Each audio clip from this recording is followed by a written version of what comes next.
Prime one, that's him. Sky, thought you thought, but I wasn't born yesterday. All I do is ball, you goofies underestimate.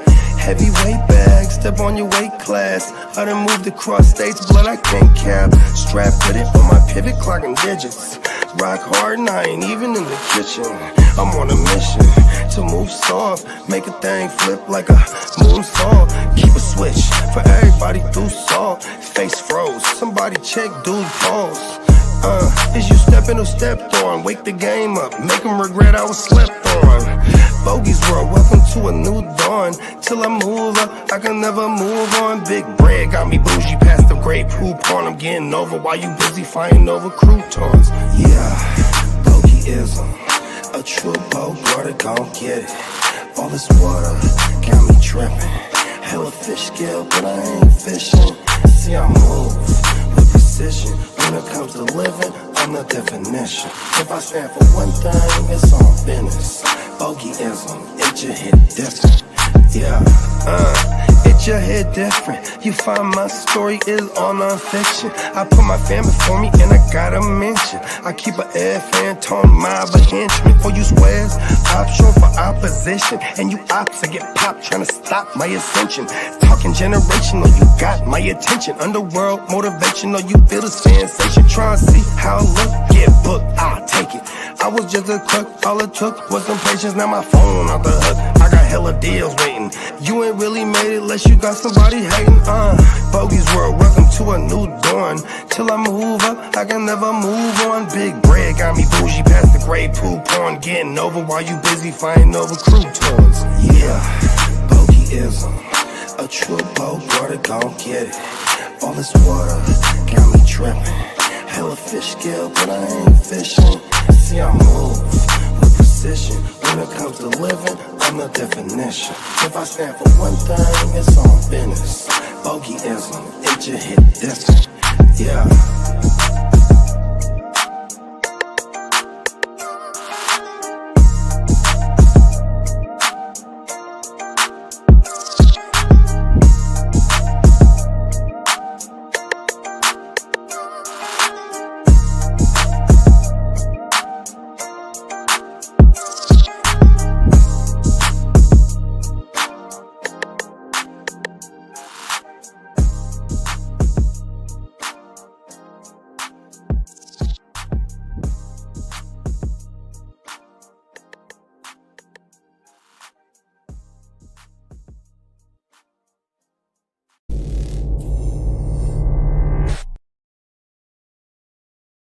Ten, 9, 8, 7, 6, 5, 4, 3, 2, 1, 0. I said. Whoa. Fella, top of the morning, man. Where'd they all go? They said go ahead, y'all two handle it this morning, man. Well, I'm here. I'm back. I know I've been on hiatus this weekend. It's been rough for me football-wise. I haven't been able to watch really NFL. It sucks. I'm going to have to go back and get caught up. Numbers don't mean much, outside of points scored. I want to know what I'm missing out visually. It's too early. I need to catch the gold before I gotta catch. What is that? The early bird gets the worm. I'm way behind. I'm way behind. I missed a whole week. Good things come to those who wait. All right, Jackson Dart is going to start. We'll look at it from the bright side. Yeah, Jackson Dart. That would be nice, don't you think? I'm over Russell Wilson in the NFL. Yeah, I'd like to see the turnover and see what they got in Dart. Not selfishly either. I'm just, interested. It's not like I don't have a Dart somewhere floating around. I do, by the way. Yeah, I got a couple shares of Dart just sitting there waiting on my mama. Well, you can fire him up. I don't know if I'm gonna fire him up, but yeah. No, he's gonna against one of the best defenses. Yeah, right. Here's your welcome to the NFL. Welcome to the NFL, motherfucker. Come on now. Facts. 4-0 vibes are feeling a little better, too. Top of the morning, Chase. Top of the morning, Bakes. What's up, fellas? Happy Tuesday. Yeah. Happy week 4. Week 4 has begun. It's upon us, man. And it's also International Week. Facts. Ain't gonna be in Dublin, right? Yeah. The next 4 weeks, we are overseas. Come on now. Week So 4 and week 7. Y'all make sure y'all come wake up early with us, man. Pause 100%. We'll be firing this motherfucker up right when kickoff start. Or so, a little after, Sometimes we do be a little bit off schedule, but yeah, we will be firing it up for the overseas games. Yeah. Yes, we are definitely putting stamps on the passport this week. For sure. Come on now. Speaking of this week you have tuned into the first edition of 2 for a Week. Your game. Boom shakalaka. Right. Let's go. It's official. Top of the morning. We are everybody. on week 4. Holla, top of it. Right? Top of it. Yeah, week 4 is here's what this year. I'm starting off really slow and I'm banking on my managerial skills to fuck everyone up when I go through these bye-week teams this next couple weeks. I'm banking on that because winning out the gate when everyone has everyone is important. You know what I mean? Yeah, Okay, there's no reason. That just means I didn't draft well, or what I drafted ain't hitting yet. You know what I mean? I was just happy after week 2. I didn't have any teams that were offers anymore. So week 2, Nice. I had a W on all my squads by then. So I know, and it's funny because starting 0-3. I've never done that, and it sucks. don't you love being the second highest start to scoring panic, because you're like, you play the first highest? How do I blow this up and do better? That's what I had to do with even the 1-1 teams and then the 1-2 teams. I feel like I already want to blow them up and do better. It's waiting, That trade works so good for you now that I lost CD. Damn, such a good trade. Oh yeah. We did I don't know if you talked about it on prior streams, but did a bar for the San Francisco quarterback room and Ted Taroa McMillan. And I needed more, I had Lamar, number 1 player in fantasy football right now. I tried to get more, trust me, I did, but I felt the minimum that I needed to come away with was a position player. You needed top of a receiver, quarterback. sure. So I needed QB plus. And that was the negotiation starting point, and it got higher and then it got back down to where we left off, minus the quarterbacks. I think we swapped, and that was pretty much the gist of the deal. It's like, what? Welcome back to my team, Jordan Addison. Yes. Is he really that I'm useful? excited. Well, I'm just talking shit, Lee. Player. You got them stashed everywhere. That's why I know you're hella happy because you've been waiting. You got 9 shares of them. Yeah, 9 to 10. Yeah, that sucks. You know what that is though? Because I think I might have been in 9 of those drafts. I ain't gonna lie to you. Lee is a very creature of habit type of individual, right? This is why I usually grab Jordan Addison here. Bloop, you know what I mean? There's been a couple of times even in them starters, I'm like, just grab Jordan Addison already. You're about to. He's like, I was looking at him. Yeah, you were. I'm crossing my fingers. I'm a Talking creature to of New habit. Orleans. Rashid Shaheed. I'm very, very happy with the output that he's given us. Anybody who's rocking, I think we're really happy with the Rat Man.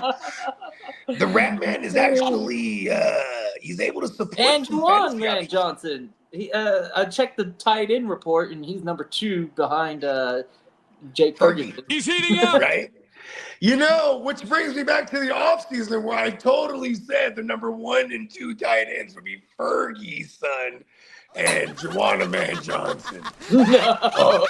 Well, that's diabolical. If you did I that, lied. but- I'm lying. I'm about to say it's like I didn't say any of good for you for that. being diabolical and fucking with everybody's emotions.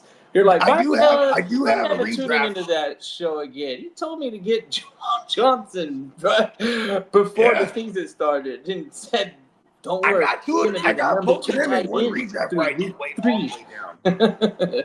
Because that, and it's funny because it's like, all right, what do I do now? Which one do I start every week? Yeah.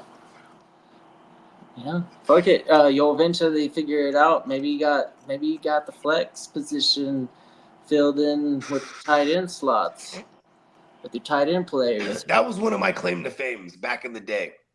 Rocking the 2019, tight ends. I won a title. I had both Kelsey I had both Mark Andrews and Delaney Walker.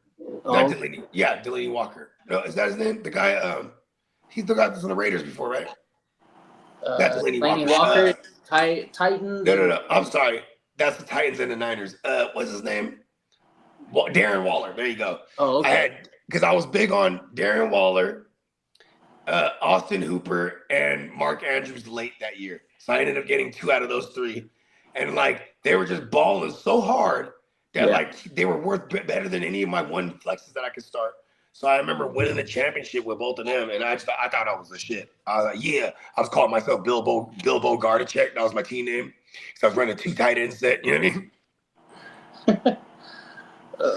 Yeah, because no one really does that. You know what I mean? Let alone you might got it like a top tier tight end, but like you have 2 of them. It's like, normally it's like, oh, I need to flip one.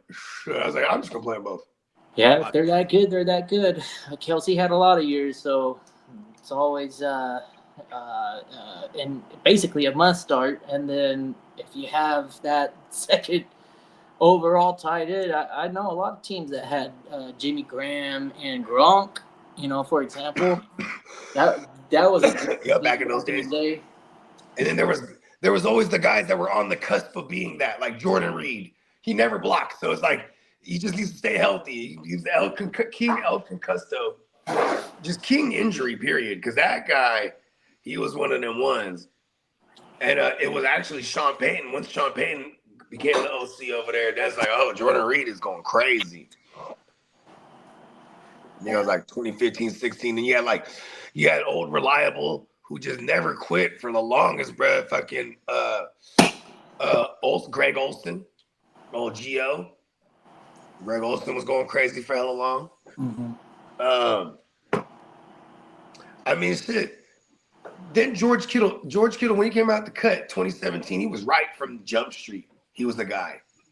That was pretty awesome. My claim to fame, my dad's claim to fame. So during that time, he started like ramping up doing Uber because he just didn't like chilling. Even though he's not retired, so to speak, he still does real estate investments. When he's chilling, he's doing Uber.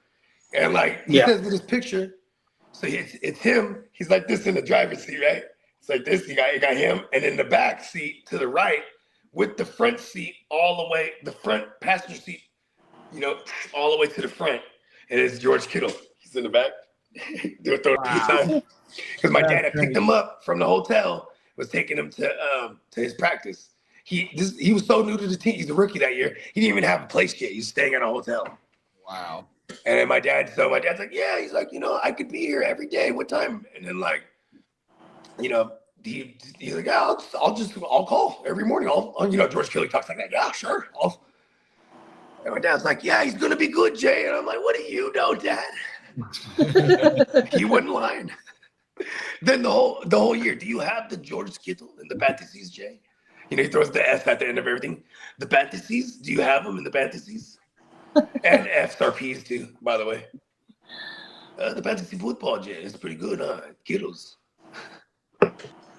Shout out to Big CJ, man. Oh, my mama, that's my dog. If I could be a quarter of the man he is, I'm all right. Tell me about it. That's how I feel about my pops, bro. Oh, my mama. Hell yeah. He knew it. He called it. Imagine. Called it, bro. See, he has the fantasy football crumbs in it. He doesn't even know it. He said, he's going to be good, Jay. Pick him up. Come on now. He gave you inside info before it hit the streets. I never had any George Kittle on my teams too because, man, being in the Bay and having like half your league is Niners fans, bro, they just do stupid shit like George Kittle and the 1-2 turnaround that year. Yeah. I remember that shit. And it's like, yeah, they were hype. And they kind of weren't wrong, but it was really dumb. You know what I mean? Hype. But yeah. The hype train do be real. Oh, everything. Mm-hmm. We got, shit. We're about to take him to the streets because there's a lot of hype coming off of a lot of death. We need the hype. Hey, we got Hype it up. building. We got Bates in the building. We got Stay Tuned Live in the building. Fellas. Come on now. Morning. Top of the top, y'all. Week 4 is upon us. We are months in. You ready to go, Lee?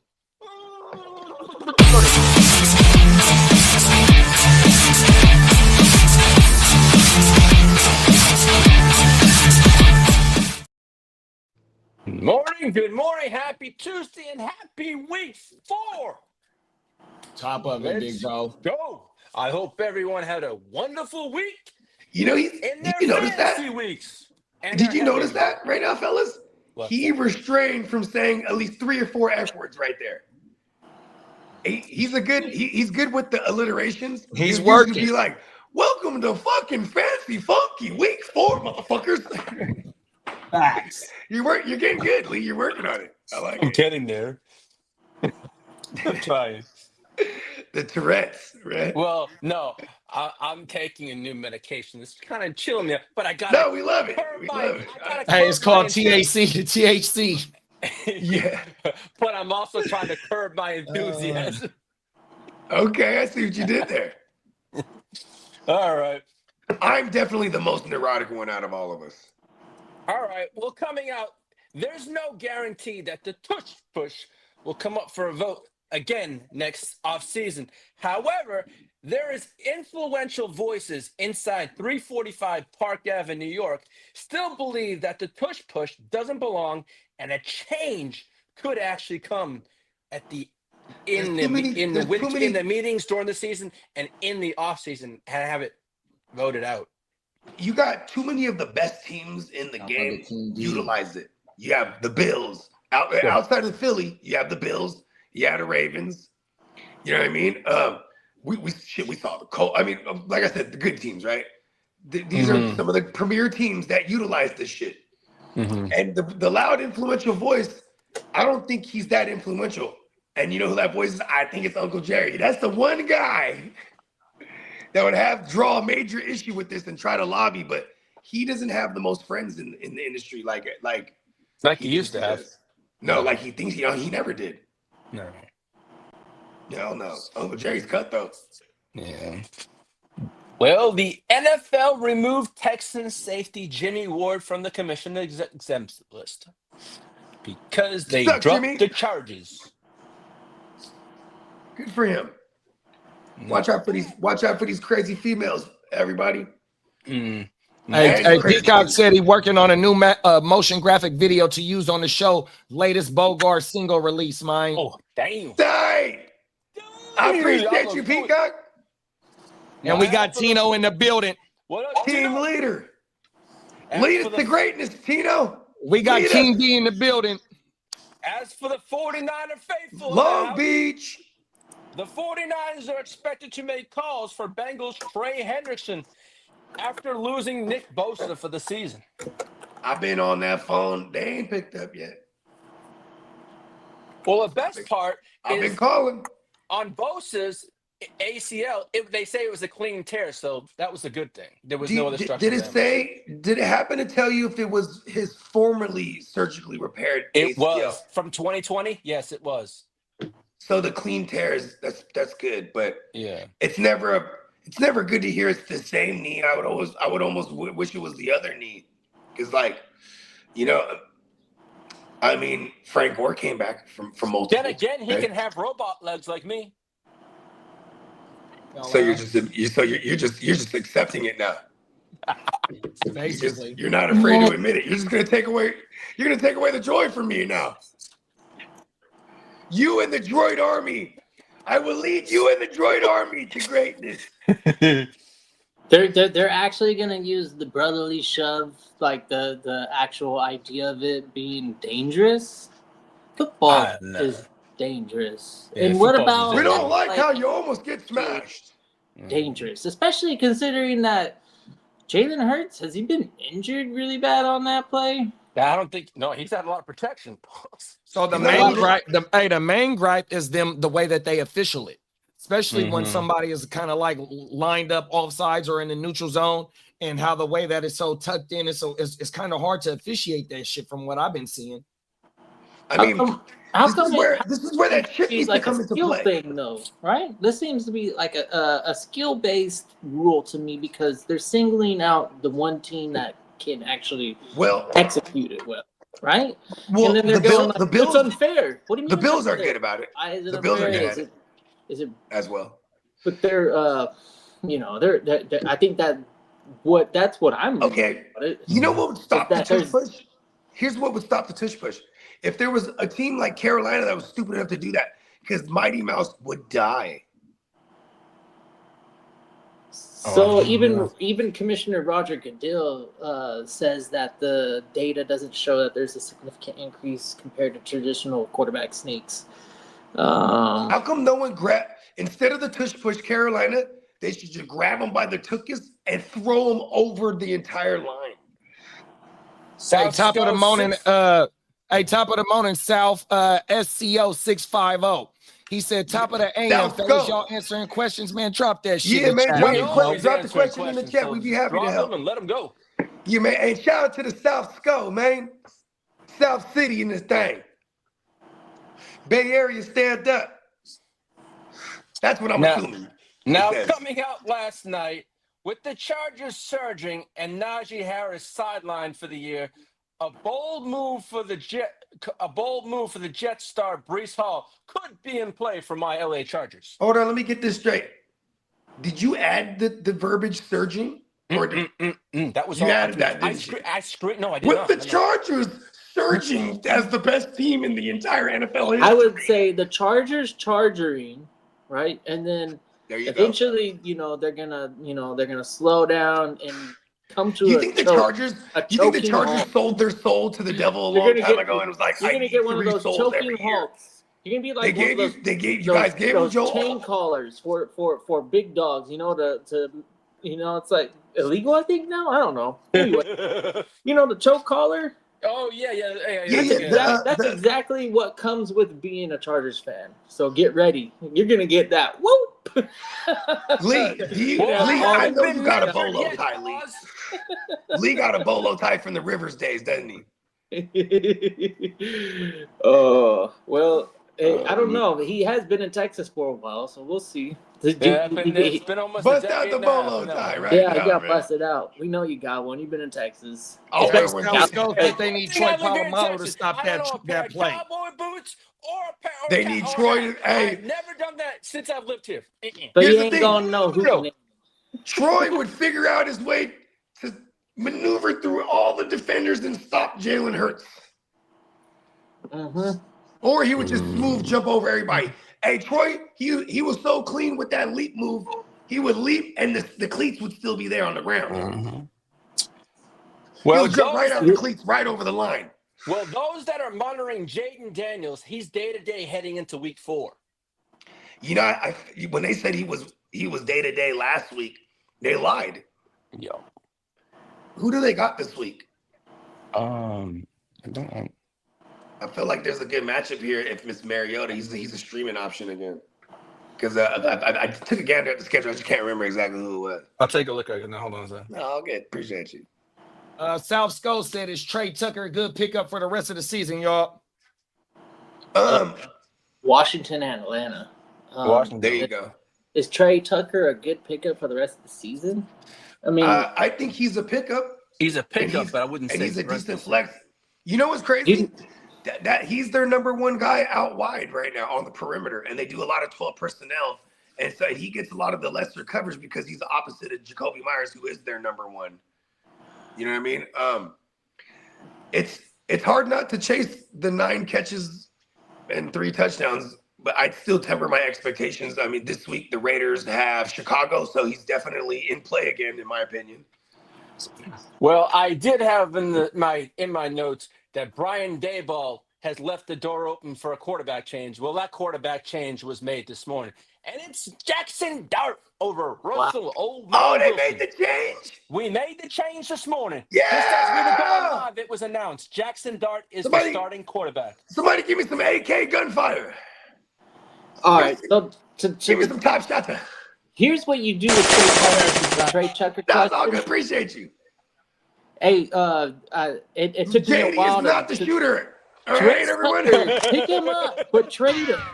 Right? This is one of your early pickups that you can move off of, like a Quentin Johnston or something like that. Yeah, I would pick him up and flip him. Pick him up and then flip him immediately. Yeah, trade. Somebody whoever puts in a claim, if you're playing Fab, it'll tell you. If not, hopefully it'll tell you like how many claims were put in, and it'll show you your owners. Maybe that's just a sleeper thing. But anyways, go ahead and put the claim in. If you win them, put them up for trade. See if you get a 2-for-1.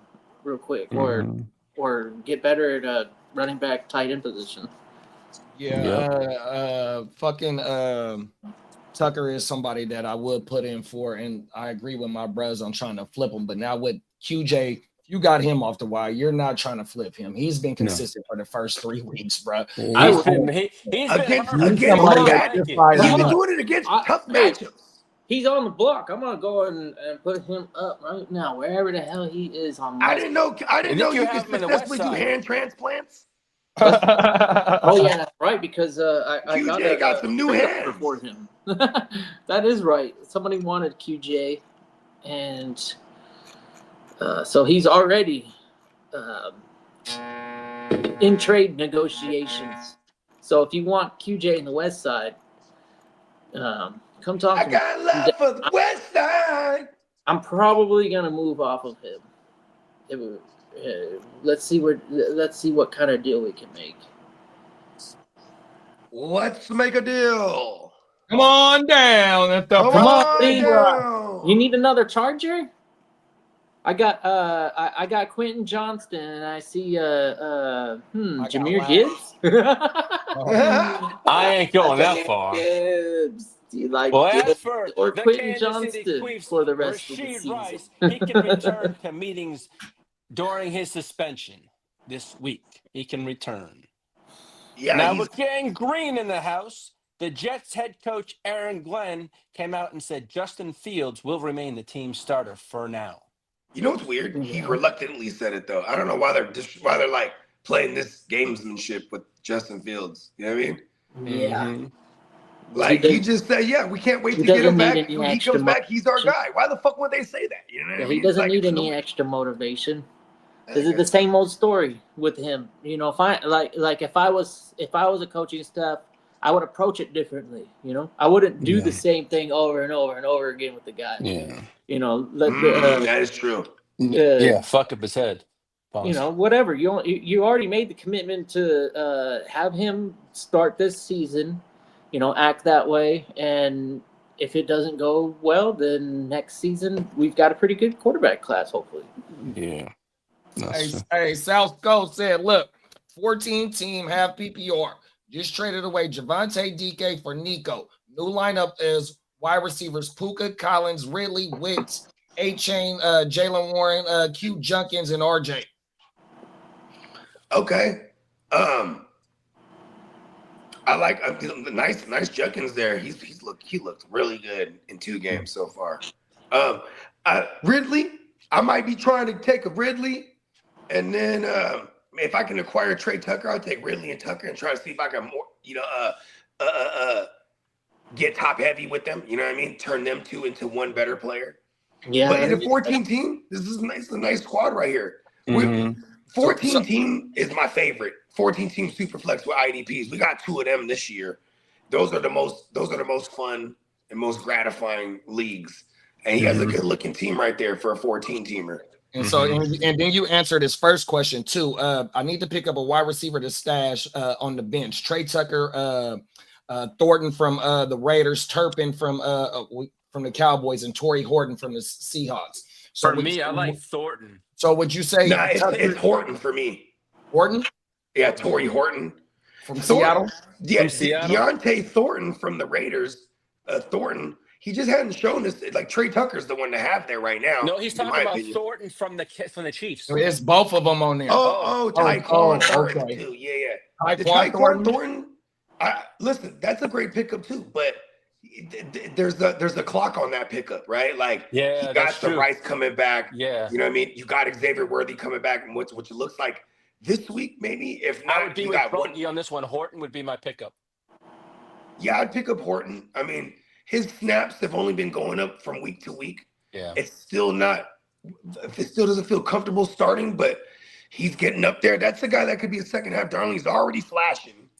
You know, maybe last week you can make a case that JSN was sick all week, so they heavily involved Torrey Horton in the game plan. But it showed. And, you know, even if you take away his return for the touchdown, he still had an awesome day. Yeah. So I'm picking up Horton here. Yeah. Well, I think I'm going to go with Trey Tucker, bro. I'm going to prioritize Trey Tucker over Horton. I'm prioritizing Tucker for sure. But I thought the question was who we stash. It would be Horton. Yeah. I need to pick up. I'm trying to get Tucker and Horton. Yeah. Well, the Bengals or any other team have not made any trade calls to Falcons about quarterback Kirk Cousins. Now, because he's hella expensive, bro. Yeah, as for Cincinnati, the specifically plans are to ride with backup quarterback Jake Browning as long as they need to this year. So they're set on Browning. That's a good decision for them. Yeah. Because the Atlanta Falcons reportedly still have a high asking price in any potential trade for Kirk Cousins, and it would involve someone to eat some salary and a premium pick. There it is right there. Too expensive. Yeah. Top of the morning, Albert. What up, Albert? Now, hey, Lee, let him know one more time about Jackson Dart. He is now the week 4 starter for the New York Football G-Men. Talk that shit. And guess who he's playing against? My Los Angeles Chargers, who are going to dig a whole pause and bury his ass on his first game in the NFL. You know, I'm starting to like this shit talking Lee even more. Look at that. He just threatened to bury Jackson Dart. I like that. That's why you're on my team. Hey, Lee, you going to tell him you're going to bury him next to Hoffa. Ooh, under the field. He was born in Jersey. So hey, my bad, Tino. My bad, Tino, for talking about one of the Browns, man. My bad, Tino. Well, as for Steelers running back Kenneth Shout out to Tino. As for Steelers running back Kenneth Gainwell is emerging as the goal line back in Pittsburgh. He has 3 on the year, I think. All from within. Does he have 3 on the year? Yeah, he has 3 on the year. Correct. Is that? I nailed that. Okay, because I know I can distinctly remember week 1 and then 1 last week, and they were all within the 5-yard line. Yeah. You talking about Gainwell? Yeah. He has 2 for sure so far this year. Yeah. As for Tennessee Titans head coach Brian Callahan, he is going to give up play calling duties. He's going to give it up, or he was thinking about giving it up? He's giving it up. Wow. He's giving it up. Who's going to call? I mean, his pappy, Bill Callahan, that guy, you know, he was a play caller for many moons. So maybe he switches over to his old pops. You know what I mean? Now, as for Tyreek Hill, there have been trade rumors circling in the past week and a half that the Steelers could be the team to watch for a potential Tyreek Hill trade. What team? That's great for reality. I think that'd be great for reality. Fantasy, that might suck a lot.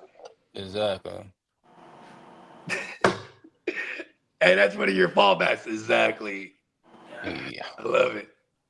I could say anything right there. You would have agreed. Exactly. Now, let's get the I noticed Lee does that, though, when he's reading through something. You know what I mean? Because he's preoccupied reading. Exactly. We need the violins. Oh. We're going to get sad. Some sad news coming up, fellas. Cue the sad violins. Cue's up. The sad violins. I got you, big bro. Oh, Sad song. you always get so happy to cue these sad violins. I ain't gonna lie to you. Well, as for the week 3 roundup, we lost James Conner for the year. We lost Najee Harris for the year. We lost Nick Bosa for the year. No. Now, as for the Cowboys and CeeDee Lamb, he is expected to miss the next 3 to 4 weeks despite some early optimism about his high ankle sprain. CD is on the block. Lamb is not going on the IR, which leaves the door open for CD to return sooner than 4 games. Now, as for the Cowboys, they lost rookie guard Tyler Booker to an ankle injury, and he's going to miss 4 to 6 weeks. Now, It's all happening. As for Browns offensive tackle DeWard Jones, he needs season-ending knee surgery. Oh, no, it's my cousin DeWard. As for, I know JD's high on this player, Panthers tight end Javonian Sanders, the tight end, has a high ankle sprain and is expected to miss multiple weeks. Oh my goodness. Now, as for Mike Evans, with his hamstring injury, he's projected to return around week 8. Fuck. Now, as for running back Tyrone Tracy, he has no timeline right now. It's TBD. He has a dislocated shoulder. Yeah, so it's they're gonna TBD have to wait for his shoulder. They need to Now, wait for that inflammation to go down. That way they can see if that might, because he might need a surgery for real. Yeah. Now, as for Terry McLaurin, he has a quadriceps, and he's looking at a week 4 or 5 return. That's great news considering soft tissue and him with his age. And Now, like him, holding out for that contract, this was what we were all afraid of, is that like his conditioning won't be up to par. He's gonna get hurt early. As for rookie tight end Colston Loveland, he has his hip injury. He's not worth talking about. He's looking at a week 5 return, but I also read this morning it's a possibility he could play with a brace in week 4. Yeah, don't start him. No. Cole Kmet. As for the rookie that was highly picked up last week, Diami Brown, he is projected to make a week 6 return. He's not a rookie. Oh, no, I didn't say. Oh, sorry, my apologies.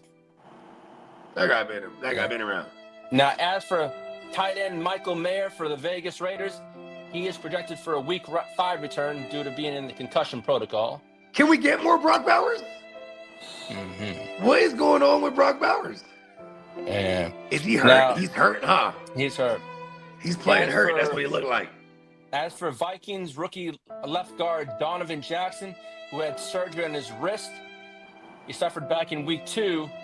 Should be back around week 7 after their bye week. Damn, it's all happening to that offensive line that's supposed to be premier. As for Colts wide receiver Alex Pierce, he's in the concussion protocol, as is Zay Jones, he's in the concussion, and so is Mekhi Becton for my Chargers. As for IDP Javon Bullard, he's in the concussion protocol also. Mm-hmm. And as for your 49ers, Mac Jones re-aggravated his PCL sprain. Oh. I don't like all this benign or bad news you keep bringing to me. And as for the Colts Pro Bowl defensive back Kenny Moore, did you know Najee's out for the year? Yeah, I knew that. I talked about that. I knew that. Yeah, hey, top of the morning, Baldy. What up, Baldy? That's what makes Haskins a waiver wire pickup this week. We'll get to that. Yep. As for Kenny Moore, he's expected to miss a couple of weeks with a calf injury. As for Bears cornerback Jalen Johnson's he's having core muscle surgery. This guy is finessing them. And he could return the second half of the season. I heard this guy probably should have got the surgery early. Yeah. And he's just like, they're so bad. He's just like, he got a bag on him. He's just like, listen, I'm chilling. He'll get the surgery and maybe come back. Now, he just finessed him for a whole year right there. As for Dolphins tight end Darren Waller, will be on a situational snap count in week 4. That is stupid. So what are you even doing back, Darren Waller? Yeah. So I'm just Collecting saying, checks. you know what though? Shout out to him. He's like, because Darren Waller right now probably be like, look, Boogie, I'm getting a bag. Duh. That's So- it, Lee. that's it. We can go to the waiver wire pickup, darlings, right now. We got two fantasy questions. One coming from Twitch. Shout out to Bang and Play. What's up, bang and play? Want me to read that off? He said, Bang the game. how do you guys think Trey Benson is? I want to trade for RB with Monty and Pearsall. What do you think I can get with that? I think That's too much. I mean, That's too much for a Trey Benson. yeah, that's what I was thinking. I was like, is Trey Benson actually the trade target, or is that just somebody that's available and you can get it, or and then target somebody else with those two players? I would target somebody else with those. They've been in negative game scripts more Or often just than not. hold those two players. They seem actually I like 100%. That's where I'm at, kid. I hold I'm both hol- of these.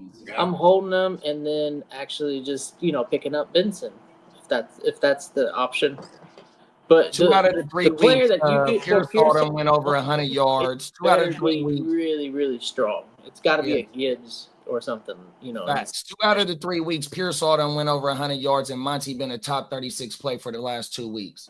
Yeah, and Monty and Gibbs are they're a true tandem, and then every year there's going to be weeks where Monty has the better output. So I'm fine with having Monty, especially at the price. Yeah, I'm holding with both of these. You can figure out another way to get Trey Benson without them.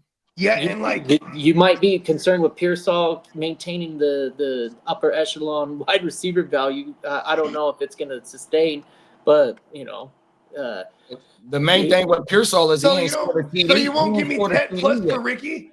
So Ricky balling, bro, on everything. He didn't get it with his first game with give Mac me 10 Jones. plus for Ricky. Yeah. Pearsall plus for Tet. Oh, now you gonna flip it on me? Oh.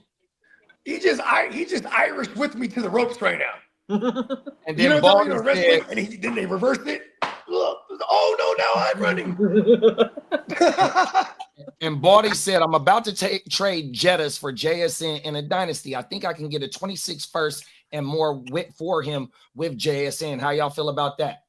I'm about that, but I don't want that because I still trust Jefferson situation in the future. JSN's the man, and he will get paid there. Who's the quarterback next year? Is it Milrow? You know what I mean? Like these. But if you're gonna make it worth it for me, like a future first and JSN, I might give up old JJ, but I'm still JJ is that's almost like a must not ever trade unless you need to revamp your entire team. That's the type of player that you can get all the pieces you need to do so. You know what I mean? I mean, JJ is probably worth at minimum 3 firsts, realistically, and then you think about JSN being worth at least worth one, probably 2, and then you're gonna give him first. So that trade isn't too far fetched. And if you give me that, and I have Jefferson, I'm probably taking JSN in the first round because I can get creative with the first round. And get better at a position of need because JSN, JJ, that's not too bad of a downgrade. And now you've got position to get a top end quarterback or running back in the first round. Wow. So we already know the value that a Jackson Dart has in a. I think this is a good trade. Dynasty. I think this is a good trade because he wants to stay competing. I think in his mind, he feels that I do this trade, I get future picks, and I can compete better this year right now. Because JSN's probably better right now. Like I don't really like what's going on over there. Yeah, that's another great reason to be on the side for JSN is that right now you got the quarterback. I guess anything. You got the quarterback that was throwing at Jefferson last year. Do you really want to test what Milrow has to offer right away as a JSN owner? That'd probably be scary. So at least for JJ, you have Wentz or JJ peppering him. Just the game plan is to throw it his way. And with JSN, he's still, I guess, second in line because we got the running game over there that probably how they like to start I off. mean, you know what's crazy? Under over week 5. And they got the Cardinals this week. So under over week 5, the 100-yard streak continues. You think it stops this week, or you think he goes till next? Like, what are you thinking here, Jason's Hey, you got to remember the Cardinals' secondary was banged up against us as well. No, but yep. Ricky just put up a hundo. Rick was able to work their motherfucking ass 100%. I love you, Ricky. Ricky. Yeah, I like JSN, bro. Oh my mama. Yeah, JSN has been producing. Bro. For what it's worth, Justin Jefferson is the best player in this trade. So I would say if you're trading to get JJ, you should have been on it a little bit earlier, to be honest. But now look at what you got to pay. You got to pay JSN plus. Oh wait, no. I thought he was selling Jefferson. I thought he's selling Jefferson. I know, but whoever wants to pick up Jettas, I'm not saying that that's a bad move either. It's just a little bit late for my liking, I guess. I get it. Dynasty. And then we got Jefferson's about to go on a European tour right now. He's going to Ireland and he's going to London. And then, you know what I'm saying? They already said it's going to be Carson Wentz until after their bye week, which is after the foreign trips, right? Yeah. So it's like, and you know, I hate them foreign games too, where like this might be a good time to move off the Jefferson right now before it becomes like the people that go, oh, I don't even want to touch him this year. You know what I mean? Hey, that boy got 23 receptions and 29 targets in 3 games. Yeah, he's definitely. Who, Jefferson? JSN. Oh yeah, he's going crazy, bro. Yeah, he's going crazy. You know what made me mad? He kept getting too expensive, bro. He kept getting too expensive. He was going up in that high third, and I was willing to pay that in redrafts. People kept beating me to him, bro. After that rookie draft, his value went way down. I remember when he was free for trade, like throw-ins and stuff. I guess people got real down and sour on. They got down after the first year. Yeah, and he came right back in year 2 and closed out the year strong. He dominated that. He 100 catches year 2. Year 3 was what, last year? Hey, we got Tug Brug Fishing in the building, man. He got a fantasy question for us. He said, "What up, fellas? Should I drop Rahamador for the Texans rookie RB?" Talking about Woody Marks. Woody, he got the most snaps. He had a career high in snaps. You know, it's only the 3rd game of his career, but he was up there. That offensive line is looking really I think Stevenson he's a landmine. I would drop Stevenson for anyone else to pick up. Anybody else. Yeah. They was watching that shit live when that I will say this. What's the running back from Washington that's over there in New England? The former Washington running back. Gibson, on my mama, they both fumble. Yeah, and then they go back to Stevenson. He fumbles again. Come on now. But what was crazy is they get Henderson in there. He whiffed on a pass pro, and they move him out of there immediately. Stevenson gets back in there late in the game, and they didn't give him it. They didn't hand it off to him, but he was out there again. So it wasn't like they banished him, which was really interesting because, you know, it's not like Mike Vrabel with Derrick Henry where he didn't give a fuck if he fumbled 5 times. Get back in there, Henry. You know what I mean? You know, he was like, you know, this is the New England way, right? Like, it's got to be Henderson now. I mean, what? They don't trust that kid either yet. He was very highly graded on pass pro, and watching him whiff on that blitz, that shit was crazy. It's like, oh no. Yeah, you trying to get the quarterback killed, get your ass sat the fuck down. Unalive, excuse me. Sorry, YouTube. Unalive. Not alive. Facts. Hey, Baldy said his team is 3-0 and it's stacked just out of picks. Yeah, that sucks. Okay, so if I can get a JSN and someone else's pick, and that team's probably going the other direction, it'd be the time to do it now while they still think they have a chance. Because if that team is out of it, like by week 6, and you circle around and you're trying to make this trade, they go, "Oh no, my first pick is that much more valuable right now." It doesn't suck that you don't have a first because Yeah, I don't ever have you have a nice team. I guess what sucks is that you don't have a first to move off of to make your team better. Yeah, to buy something. Yeah, then you could keep JJ and then like I don't know. Well, he could Be go like, full. hey, how He can about you go gave me full. JSN and I'll give you a first and a piece, and then you He can can have go full JJ. win now mode, where he makes his trade, gets JSN, and he continues to dominate. Hopefully for him, right? 3-0 now. Say he keeps rattling off more wins, and then he goes, all right, now I got this pick. I could buy something additionally. You know what I mean?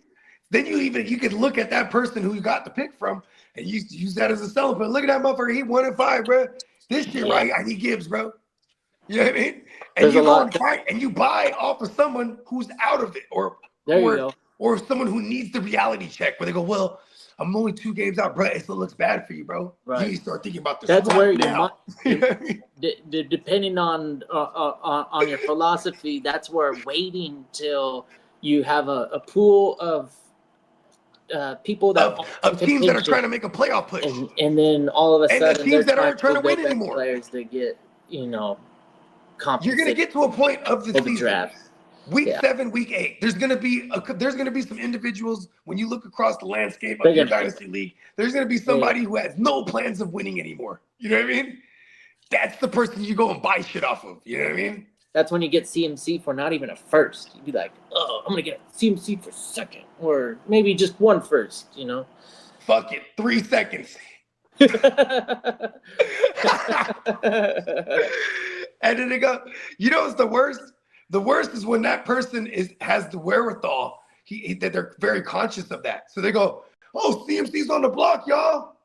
And then you have to deal with that person getting sent all the shitty lowball offers and then they get disgruntled.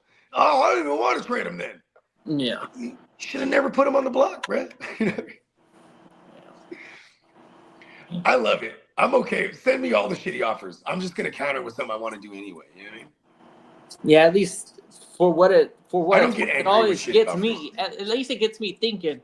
You might not see me interact and negotiate right away, but in my mind, I got the wheels spinning now, and now I'm looking at everybody's team and comparing it to yours. So thank you guys who send me these freaking trade offers. It forces me to like do my due diligence and check out everybody's team before I make a decision on a trade.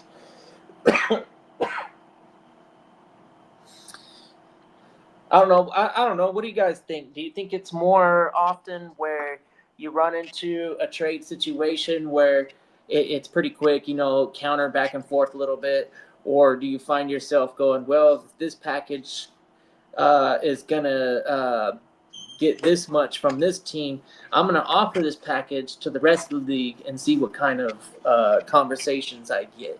Is that a method that you like to use, or are you just like, I want that guy and I'm gonna go straight to that owner, and then if I get a trade offer, here's how I like to operate. Trying to get it done. Wow. Say I go to make a trade, right? And I go, oh, I want this receiver. And then I look at their team, I study their team, and this is what I got, where I feel like I got what they need. So let me go see if I can give them what they need and move this player from their grasp, right? But then you get the countering back and forth, and I start realizing what I'm willing to give up. Yeah. And then when nothing transpires, I go, well, shit, let me take this package and go start shopping with these other guys now. Because now I already compiled what I'm willing to put together for something. You know what I mean? That is some trade and fool stuff right there. We like to make some moves. And you've seen me. This is all I've been doing since I've been rocking with you. You know what I mean? Yeah. That's part of the game. I don't like to wait around. That week 3, week 4, when I'm not confident with my team, I start to get antsy, and I want to do everything I can to get it feeling better right away, because at least for me, I'm not attached, and to wait around and see sometimes with some of the guys that I draft, for example, I got Jackson Dart. I got Jackson Dart in two Superflex dynasties. Yeah. Or no, two Superflex redrafts. Yeah. And And he's this my is the third greatest QB. news. This is He's the my greatest third news. QB in both of them. We're I will flip him right He is fucking on the now. block. We want all the action with Jackson Dart. He is as soon as your league mates find out that he's the starter, then you put him on the block, and you see what the quarterback needy teams or the Jackson Dart fans have to say about it. You know, it's bro. Because look at this is the highest value right now for a Jackson Dart because the anticipation and the hype versus that you haven't seen him yet, really, right? Well, because the moment I you would see say him and it looks bad against the good Chargers defense, that might hurt the stock. So it's you take Russell Wilson's number and you replace the name with Jackson Dart, and then you're going, man, I have a quarterback of the future for my. That's how I'm selling it. Squad. You're like, I'm in the top 5 in almost all fucking quarterbacks. Hey, Bogey. Hey, remember Sunday you was trying to get rid of him on Sunday night, right? Yep. Hey, what Fat Joe always say? Today's price. Yep. Come on now. Hey, tomorrow. Hey, look, today's price. Hey, the price of the brick done went up, man. The price and of just tea in remember, China. we also should be getting Tajay Spears back too. Uh-oh. Yeah, but that's not until week 5. Hey, top of the morning to PB and Dub, man. What up, PB and Dub? He said he won multiple matchups by 2 points or less. Let's go. It's bloody out there. And then we got Jonathan Vera, top of the morning, bro. Hey. What's up, Jonathan? He said, should I trade away Juck Sutton and Tet for Puka and BTJR? I have McLaurin and Pittman on my bench, and my RBs are Henry and H.A. Juck Sutton, Tet for BT and Puka. Hey, look, bro, I like that, but it's because I believe BTJ is still on the way. But this is kind of the. I've been hitting this. Pause. I've been hitting this every week. I said McLaurin last week. He was in the bounce back spot. I'm gonna say it again this week for BTJ. He's against our Niners. This is a bounce back spot here for him to get right. You know what I mean? So you know what I mean? Because before that, once they see that, you probably can't make this deal no more, right? Because I want to get Puka. You know what I mean? 100%. I want Puka. That's the best player in that deal, if you ask me. And BTJ, everybody's tripping off of him. We only need to see one big game, and then we're not sweating that no more. You know what we need? We need Trevor Lawrence bald ass to get hurt. I ain't lying, bro. I don't ever wish that on no one. But Nick Mullins will go in there and pepper everyone. They got in Jacksonville right now. They got 3 receivers that are in the top 10 of drops at the position. That's crazy. Hey, BTJ's one of them. We got a super chat. Hey, we got a super chat from Orange Fresh. Yeah. Shout out to Chase. Appreciate you. Good looking big bro. He said, I had to auto draft one of my teams and it fucked up my RB room. Wanted to see what you guys think I should try to do. It's a 2 X PPR. Running backs is Brees Hall, RJ Harvey, Tyler Algier, Braylon Allen, and I won't say Samson. Okay. St. Brown, Nico, Ted, Tyreek, Golden, and Ridley. I'm thinking about offering Hill for Chuba. I'll do it. I'm trying to sell the Tyreeks right now. And if you need running back, that's a great range to attack right here, Chuba. I don't like. Is there something going on with Chuba right now? Did he leave the game hurt? We didn't have that on the news. I didn't see it. Nah, but Rico did. So Rico did pop up as a top 30. I saw Rico out there a lot. Yeah, Rico did pop up as a top 36 play when I was entering that shit. That's what I'm saying. He was in that motherfucker a lot. I don't know what. Okay, I'm still okay with it though. So Chuba had 17 touches, and Rico had 10. But Chuba went 17 for 73 with no tutties, and Rico got the tutty 10 for 30 with the tutty and a reception for 8 yards. So they both got work. Okay. Here's the thing. I just don't really want anything outside of H-Chan. I don't really want anything to do with Miami's offense. I ain't mad at that. Fucking Waddle been popping up. Waddle been popping up as well too. I think Waddle scored in the Buffalo game, and he scored this week as well. Yeah, That's yeah, he another did. thing. Huh. And Waddle's they're running a lot more 12 personnel. They got Waddle on the perimeter more than he's ever been in his entire career, as far as like And Hill average scored snaps. as well. So he lightweight selling high on Hill. If you want to do it, you have to sell high on Hill right now. Yeah. Since he got that TD. Maybe I'd go at the Ken Walkers of the world.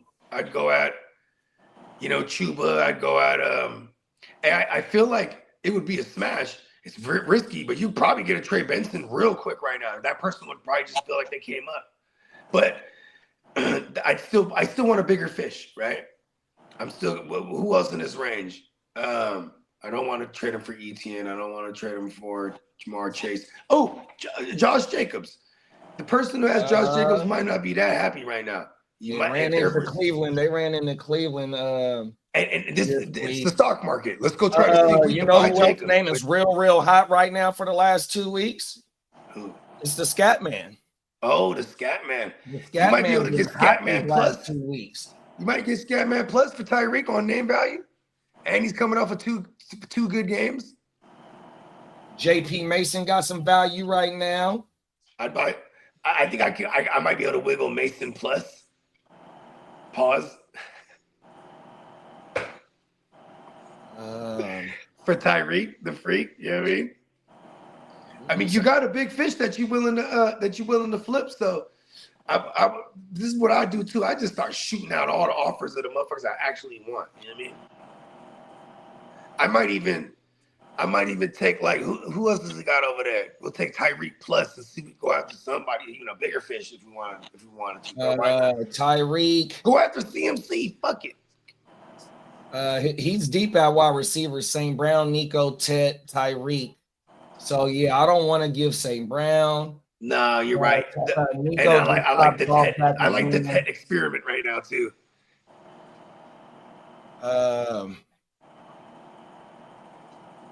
RJ, you ain't gonna get nothing for RJ right now. He ain't. RJ's a throw-in right now. I'd rather hold till he's worth more. You know what? I'm okay. Start with Ken Walker and Chuba and guys like that. Get the one for one across. Shoot them all out. That's all. That's what I'll do. Shoot them out. Then let everybody know you shot it out. And don't post them on the block. Do that shit discreetly. Yeah, 100%, because it's gonna lower the value. Motherfuckers gonna try and attack you with people that. People don't understand that it definitely lowers the value when you put them on the block. Because you're gonna see how people that go, oh, he doesn't want them. Send him a shitty offer. Why do people think that way? You know what I mean? Yeah, definitely ship off Tyreek. Only thing is, do y'all think he really a trade candidate for the Dolphins though? No, realistically not probably until the trade deadline. And the reason I'm saying this is because the more and more time passes, the more and more we'll find out what's going on with Tyreek's case or whatever, or not case, but his lawsuit, his civil suit. And the civil suit. And Miami is paying the contract too. So and Miami's paying the contract. So the longer they wait, the more Miami pays, the less compensation you got to give up, and the more that's already paid off of his guaranteed money. Because Tyreek got a big bag on him. 30 M's, I think, a season. He got 30 M's on him. So, you know what I mean? And then it's got to be like an extremely needy team that's in high contention. You know what I mean? And then what also hurts Tyreek Hill for his reality trade prospect is that DJ Moore is someone that will be way cheaper for a team. You know what I mean? Like DJ Moore, they're gonna get rid of him eventually, unless they're miraculously in it. Yeah, we gotta find a way to get Chase a running back. Reese Hall, RJ Harvey, Algier, Braylon Allen, and Sampson. Yeah, he definitely need a running back, bro. I like his Brees Hall, and then he could play Algier for real. It's not the greatest, and hit the strength of his team is in his receivers. So I would imagine it's a 2 wide receiver set with one flex. So he's going 3 wides every week. Even in that aspect, keeping Tyreek Hill, that's the consolation prize. Now you got 4 receivers to stay a 3 wide set no matter what. You know what I mean? Because that's one thing too. He's got 2 flex, so I'm 2 flex. Okay. I'm keeping Tyreek. Yeah, me too. For now, if I can run all 4 of them receivers, we're doing that. You get 2 for 1, and it's a Chuba plus, like Bogey said, or something, whatever. I'd do that. Mason plus even. Mason plus. Yep, I'm with that. And then I'm almost the consolation prize is that you just stayed with Tyreek Hill. You know what I mean? Yeah, I ain't mad at that as well. But he definitely because the RB2 spot is, in my opinion, the RB2 spot is the least important in your lineup. If you want to order them by priority. And that's why, like, with him having Samson and Algier, you know what I mean? Because Algier did have a week where he had 10 motherfucking touches in that game. And 2 weeks in a row. 3 weeks in a row. Oh, my mamas. And then Samson had popped out for the first 2 weeks, even though second week he only saved his day with the touchdown. So I understand the theory of the RB2 want to be your weakest, but you also do want to have somebody that's getting at least some type of touches on a consistent basis. And from what he got right now, hey, listen, if I can buy Chuba, look at their schedule. Hey, Carolina's schedule is hella friendly for like look at it. It's just crazy. We kind of want those guys. Who else is on the wire though? Orange Crush. Yeah, you might be able to get a Chris Rodriguez or like a McNichols. A McNichols. Who else did I like? Like a Taj Brooks or something, because P. Ryan just got hurt. I mean, a Blake Corum. Blake Corum's been getting work. Like there's plus even like Algier. Like I said, Algier fucking plans if you don't got anything else right now. You know what I mean? Because I do like RJ on a Monday. It might not be RJ. It's probably gonna be DK or JK. But damn, like this is that matchup. Like this might. If Tootin is still on the wire, Tootin is still a good. If Tootin's out there, I don't know the percentage on him, but that's a good pickup off the wire. If he there, big. Yep, the Toots, Magoo. Sure. Just like how they talked about Gainwell out there. That's a fringe flex for sure, but he might be a damn good pickup. Even our man Rico Suave. Talk about it. Hey, and that's how you force the Chuba on him. Oh my God. So that's kind of like what we're anticipating our RB2 to be our least like valuable roster spot if we build it properly with the strong wide receivers and stuff. Yeah. In PPR formats, you can get by with RJ Harvey at the end of the season. I think that's going to be nice. So hold on to him, unless I think you're this is the matchup against the Bengals, bro. They got to show this kid off finally, bro. I swear to, but we just haven't seen any lead up to it. Hey, Miles Sanders got Miles Sanders got some touches. He got 19 touches in the last 2 weeks. Their roles. Miles Sanders got 19 touches in the last 2 weeks. Yep, five carries, 7 and 2 receptions in week 2, 9 touches and 3 receptions in last week. And they're never gonna bring up Jaden Blue, are they? Come on now. Ollie Gordon had a nice little game on Thursday night. He sure did. That's just one of those guys that's unlikely to be available, but if he is, pick him up. My man, can y'all hear my neighbors, gardeners or landscapers? Nah. Okay, cool. I'll put them on the list. Top of the morning, K-Dog. Speaking of Woody Martin. What up, Kev? Let's get it. He said, do I trade Josh Jacobs and Olave for Nabbers and Travion Henderson? Ooh. Yes. And then you stand up and take a bow. I want Nabbers, and I still believe in Travion. Yeah. And Jonathan said, smash that. Pause. Hey, we got Jackson Dart starting now. Let's go. That's what PB and Deb said. Dart is a player I would want to see play this weekend. Come on now. Absolutely. On. All eyes on me. They were fooling around with old Russ and the power of belief.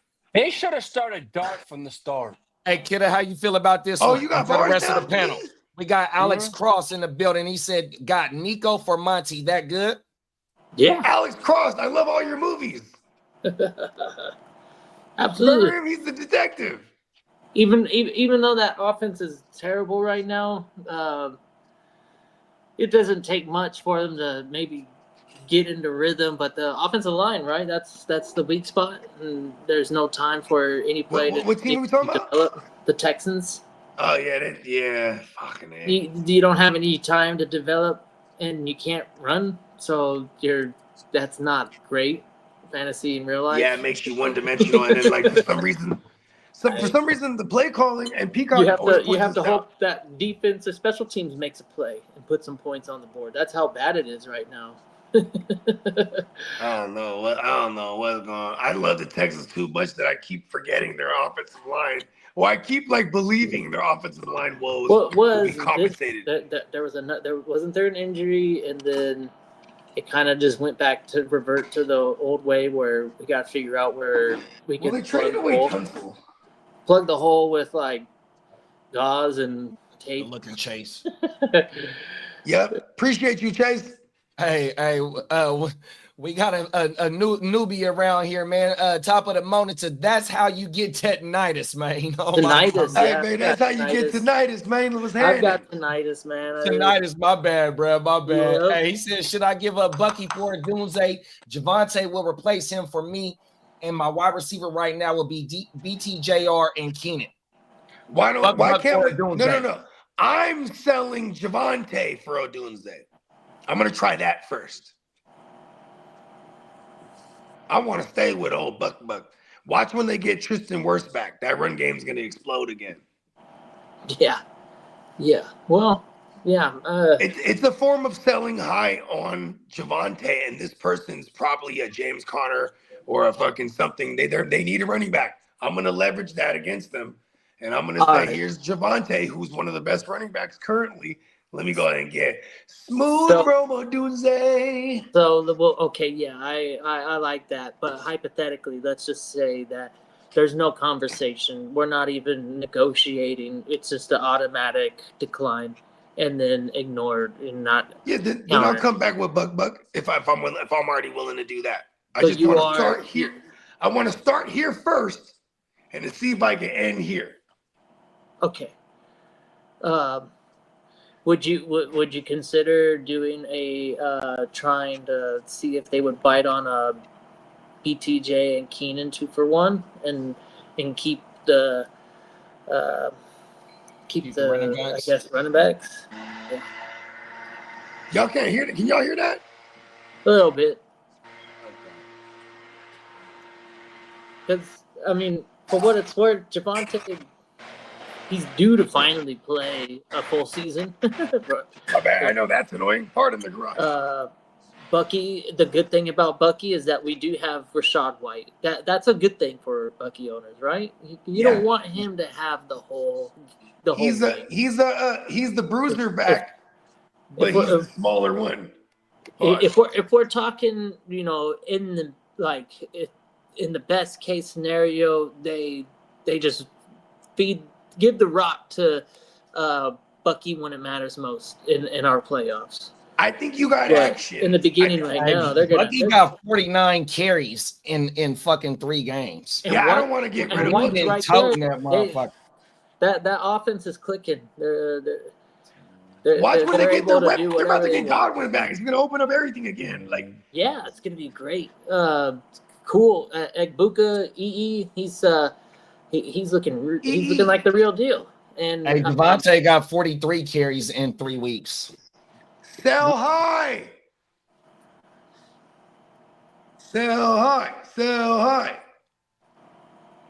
And you tell them everything they already know. You go like this. You say, "Man, Miles Sanders ain't shit." They go, "Yeah, that's right." You go, "Jaden Blue ain't even activating it, man. That's true. Let me go ahead and get old Doomsday." Okay, hey, good looking out, bro. Let's go. See, that's exactly how it plays out in my mind. In your mind, yeah. How many times you see me do shit like that? Too much. Yeah, I don't know about giving up on Javonte and Buck. You got BT. If you can sell high on BT, well, you can't sell high on BT, but if you can fall him, I bro, know. I need How about players this? that's He producing. could stay put here Yeah, I and need play players that's BTJ against the producing Niners. right now.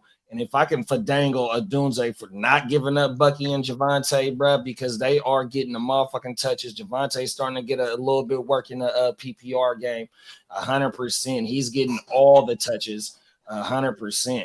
Oh my Yeah, mama. Yeah. But He's see, in the but same but situation. it's a one. He's looking for a 1-for-1 though, right? I think that's so. I'm okay coming off the Javante for Rome, straight up. Or straight up. Okay. Yeah, Yeah. I'm not. I'm never like doing that. two of those guys I like together to Odunze. go I get really one. do. I think he's I don't even want to breakout. move Buck back. I want Buck on my team. Yeah. Here go another Bucky trade question. Jordan Mason, JP Mason, and AKA Bill Collector for Buck. I'm doing it. Yeah. Heck yeah. I'm doing it. Go on. And I love Bill. I love the idea of Bill. Here's the reality of Bill. He hasn't played too much of the football. You know? When it comes to just like his college career, all this shit, the motherfucker only played like 7 games or something like that. Hey, my bad, Axis. We got Axis in the building. What up, Axes? Or Access? Something Or like Axes. There you go. My Axes, bad. like. I might be butchering it for sure. Nah, My bad, bro. it's Axes like on the earth. Hey, Tino told Orange Crush to go try and get the Scat Man. And then Chase said the top guys on the waiver wire are Kareem Hunt, both of the Commanders RB, Singletary, Ali Gordon, Rico, Raheem Sanders, and Money Gang. How y'all feel about that? Yeah. If he's looking for usable, I guess it would be Devin Singletary because, you know what I mean? Singletary, I mean, no Tyrone Tracy, and it's not going to be 100% Scatterbo, but still, though, if I'm going to pick up someone and I don't need to start them, I'm stashing, who was that last on that list there you said? So we got Money Gang. Both of the Commanders running back, Singletary, Ali Gordon. Ali Gordon, we pick him up right away. Ali That's Gordon, Rico, Raheem Sanders, and Money Gang. Definitely. Yeah, I didn't really just Ali was in there. Yeah, Ali is the priority. There it is. Hey, we got engineer in the building. Good looking for pulling back up on us, bro. Hey. Appreciate you. He said, would y'all trade Odunze and Golden for CD and Travion? No. Nah, we need to rack up the wins. It's a cheap buy on CD. If I'm 3-0, I might be thinking about this, but honestly, like maybe let me see what else I could do to go with CD without giving. Let me see what else I could do Golden plus. That's not Odunze. Let me see if I could do that somehow. Right, yeah. Odunze, you don't want to give up whether it be now or later. You think he's going to be a valuable piece. Yeah, Odunze, he's pacing to be a top 10 at the position at minimum. Yeah. On a team that's going to be in negative game scripts and they're going to be forced to want to shoot it out and run the scoreboard up as much as possible because their defense ain't shit. Yeah. They really don't. It's the inverse. It's the same thing as the Cowboys. They don't got any kind of defense. They're gonna have to shoot it out or run the scoreboard up. I do want to buy Lamb somehow. I just don't want to use Rome to go do it. No. Yeah. Remember, everyone, desperation is key. If the motherfucker is desperate, give him it, and then take it from him. Here's ABC. Here's AB. Let me get CD Lamb. You feel me? I wonder if you'd be able to pull something off like a Chase Brown. I wouldn't say Tet. I think I'd rather have the Chase Brown Tet for 3 additional weeks and then play it out. Hey, how y'all? Hey, top of the morning to Zarek, man. We got ZY in the building. He said, what should I get back ideally for trading LMVP? All right. Well, I did this Superflex League, so he has a lot of value. Was able to get a quarterback and a wide receiver. I was able to get Ted McMillan and Brock Purdy and his backup Mac Jones. So that's what I was able to get for mine.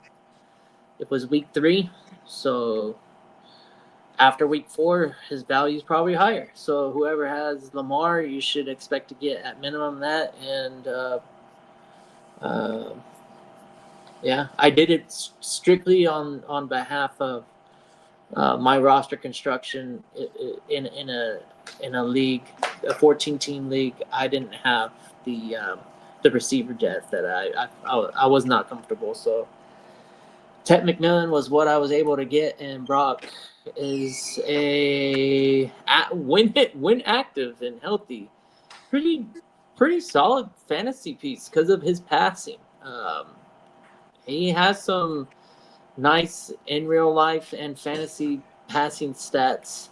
It's inconsistent. That's really the drag on him. But I was able to get Mac Jones in this deal for Lamar. That was also important to the deal was so awesome for both of us until CD died on me. Well, yeah, and but you had nothing to do with that. CD was, or did you? CD was definitely in the conversation originally. So in a lot of ways, we weren't able to CD straight up for Lamar. Come up with rightfully so. We might have fucked around and landed on a CD straight up for Lamar at one point. It could have got there, but when I was looking at the Tet and Mac and the Brock for Lamar straight up, I was just like, all right, we're doing this. You know what I mean? Because I know you're a sensible, smart individual, and I am as well. So you knew I was going to recognize this as hit and accept. And you sent me 2, and they were both ones I would have accepted. I just like that other one better. You know what I mean? You know what was happening, too? It was getting to the point where I was getting frustrated with the action on Lamar. So I was... So you came to someone who talked for real? No, I was going to pivot to Mahomes and take a lesser package for Mahomes. What was the Mahomes plus what? Oh no, I hadn't gotten in that conversation. Oh, okay. But you were targeting it. Yeah, I was going to eventually fall back on pivoting off of trying to trade Lamar for a nice haul and doing something like a trading Darnold for whatever. Lamar is on the block. Yeah. I'm gonna flip Lamar. I'm gonna flip Lamar for something. Mahomes. I'm gonna do the same thing you did to somebody. Yeah. Mahomes plus. Engineer said, how y'all feel about Sutton and B-Rob for Jamar Chase? Sutton and B-Rob for Jamar Chase. I'm doing that. If it's like a dynasty all day, in reality, the B-Rob is just a throw-in, so that's not enough to get Jamar Chase still, I don't think. You know what I mean? Like, if I have Chase, I'm not selling him for that. No. Tino said it's going to be all scat man for the Giants, but the only thing that worries me, homie plays like CTE ain't real. Bro. He's the white Pacheco.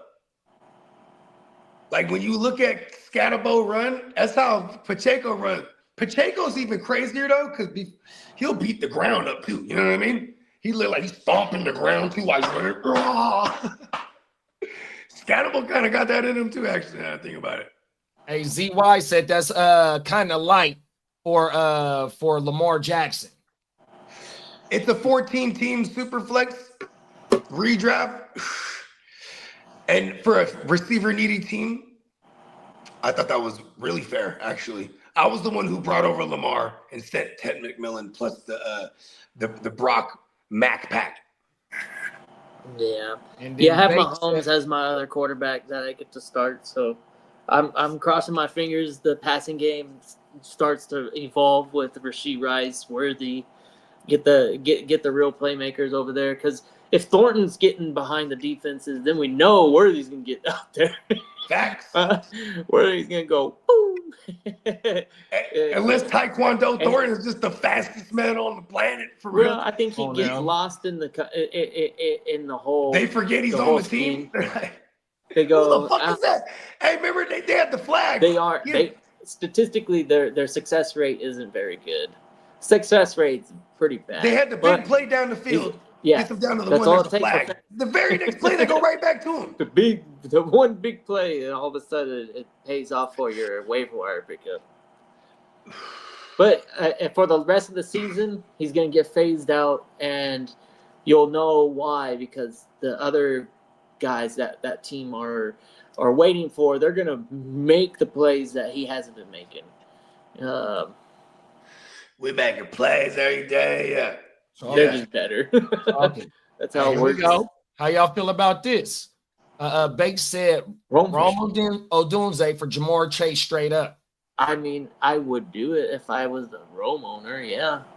So is that what you're trying to tell me, Bakes, in the West Side League? Because you have Chase and you want to get Rome for me? Is that There's what you're no saying way you're going to. It's not. I feel like Bakes is talking to me right now.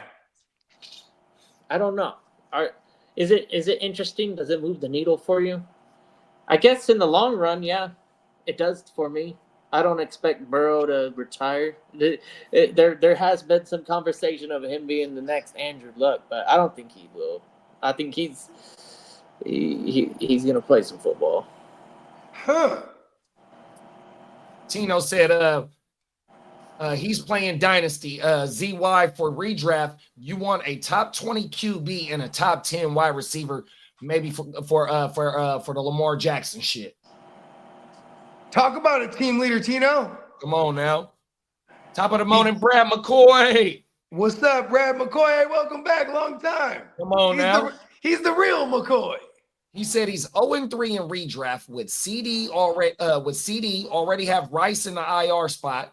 Should I look to sell one of them for somebody that can help me now? Oh, that's unfortunate. If you're gonna sell somebody, the one that someone's gonna want to buy is CD. And it's like, but what are we thinking here?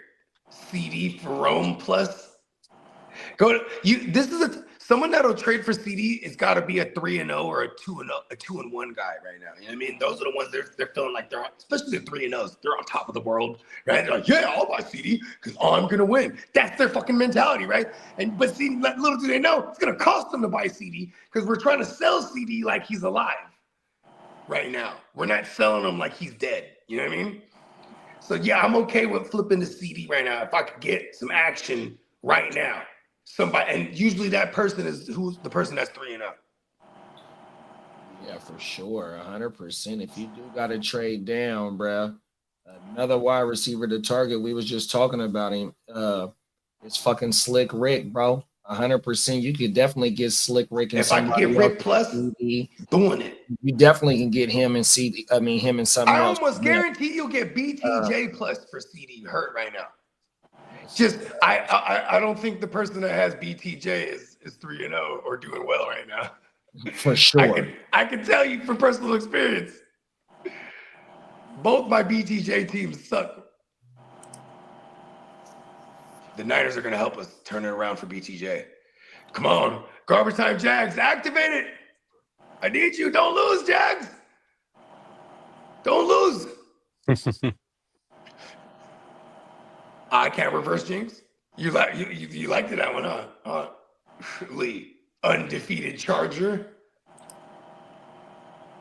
You should talk, man. Your 49ers are on 1994 league. Hey, I don't want to say anything bad about your 49ers, but they're starting to crumble. Hey, it's a trade offer on the table for you right now, Bogey. I told you. He said, Bake said, let's make a deal, Bogey. I got a Doomsday for you and the nice guys. Oh, and nice guys. No, I'm not doing that ever. That's Dynasty. I thought he meant West Side League. West Side League, I was like, Dynasty, never. Tino said, Pacheco soft. Scatman plays like Mike Allstock. No. Pacheco achieved his CTE.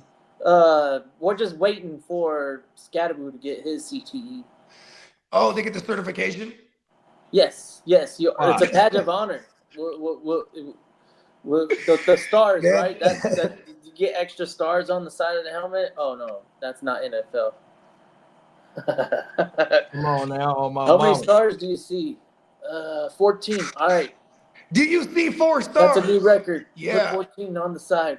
Isn't that what they're used for? Bruh. You gotta have your coach on the side tapping you on the thigh. You know what I mean?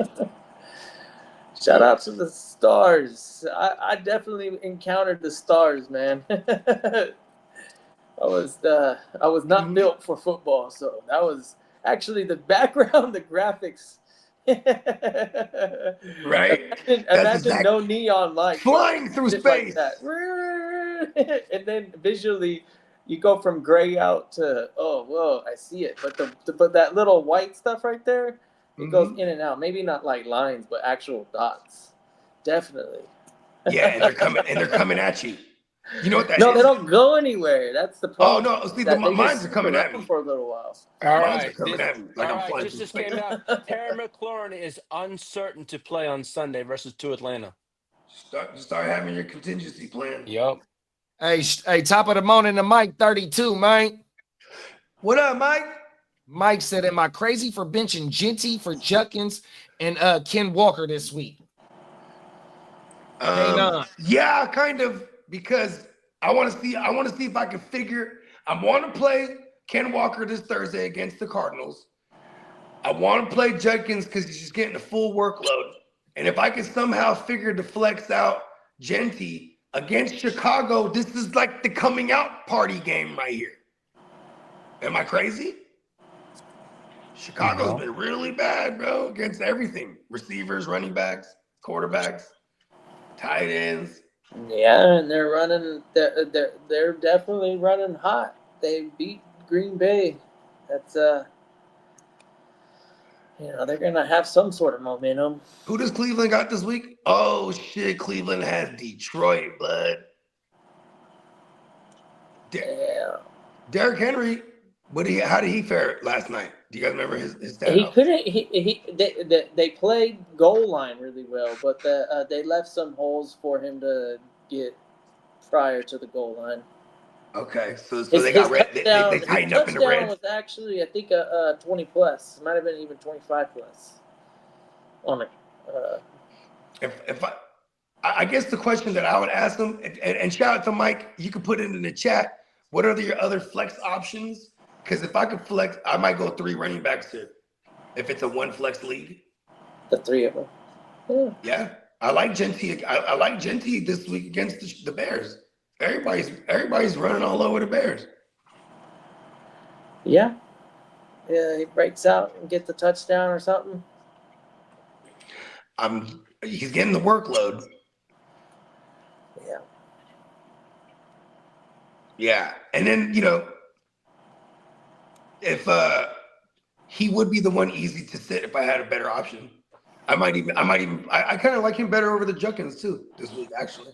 I would, if I had to only choose, there it goes. I'll just answer this question. If I had to choose 2 out of the 3, I'm sitting Judkins. There it is. Yeah.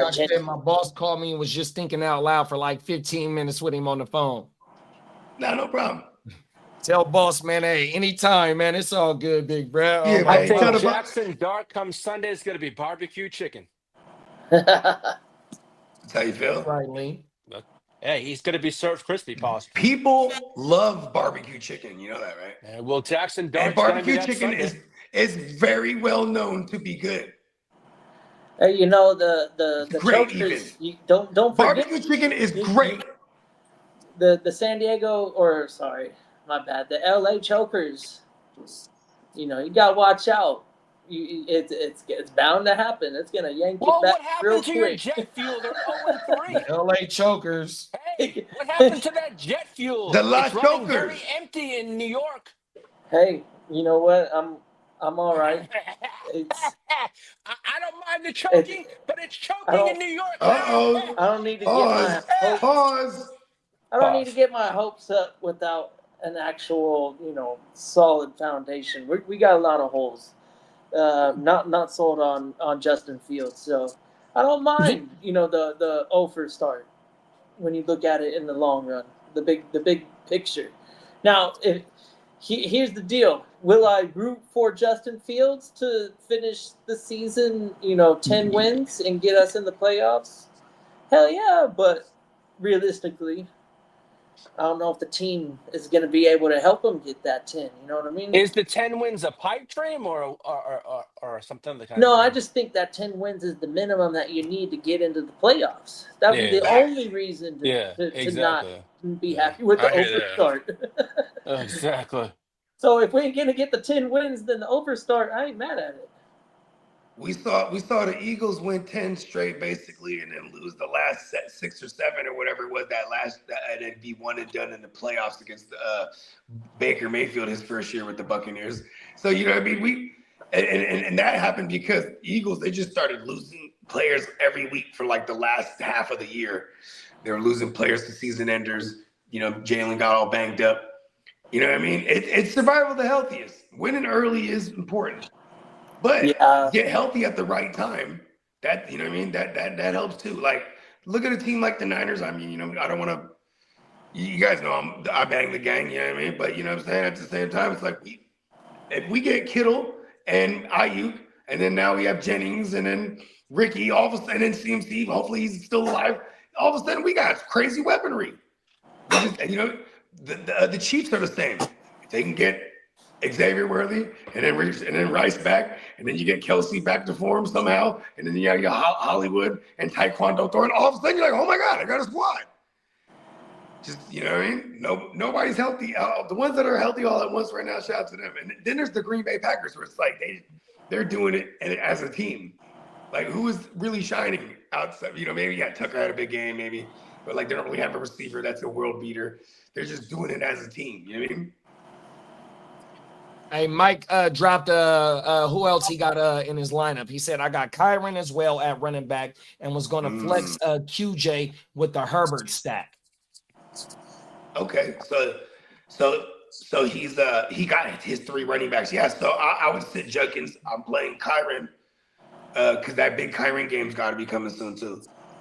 They're playing against the Colts. Everybody's been running on them too decently. So Kyron, Genty, and who's the other brother you had in there?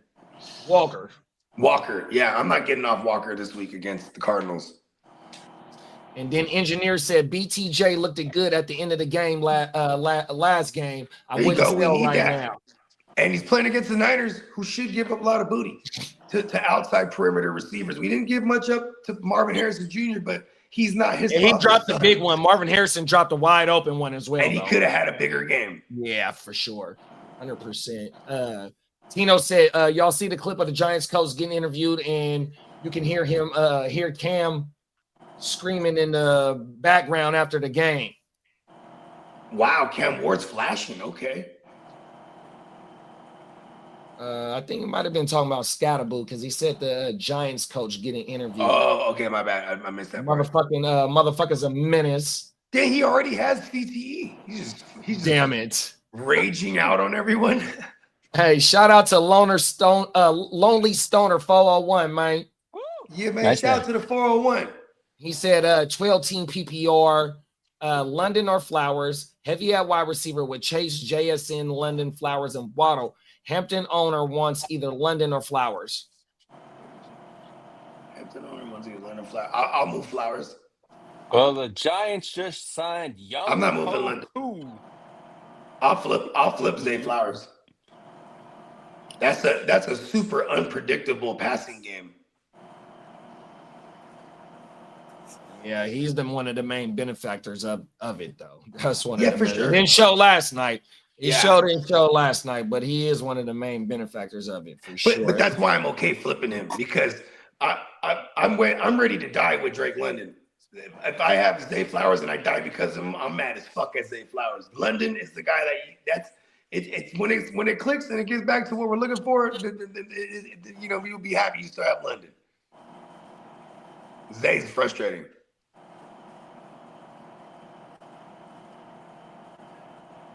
Let's see what else we got. Yeah, Peacock shout out to said, Lonely Stoner.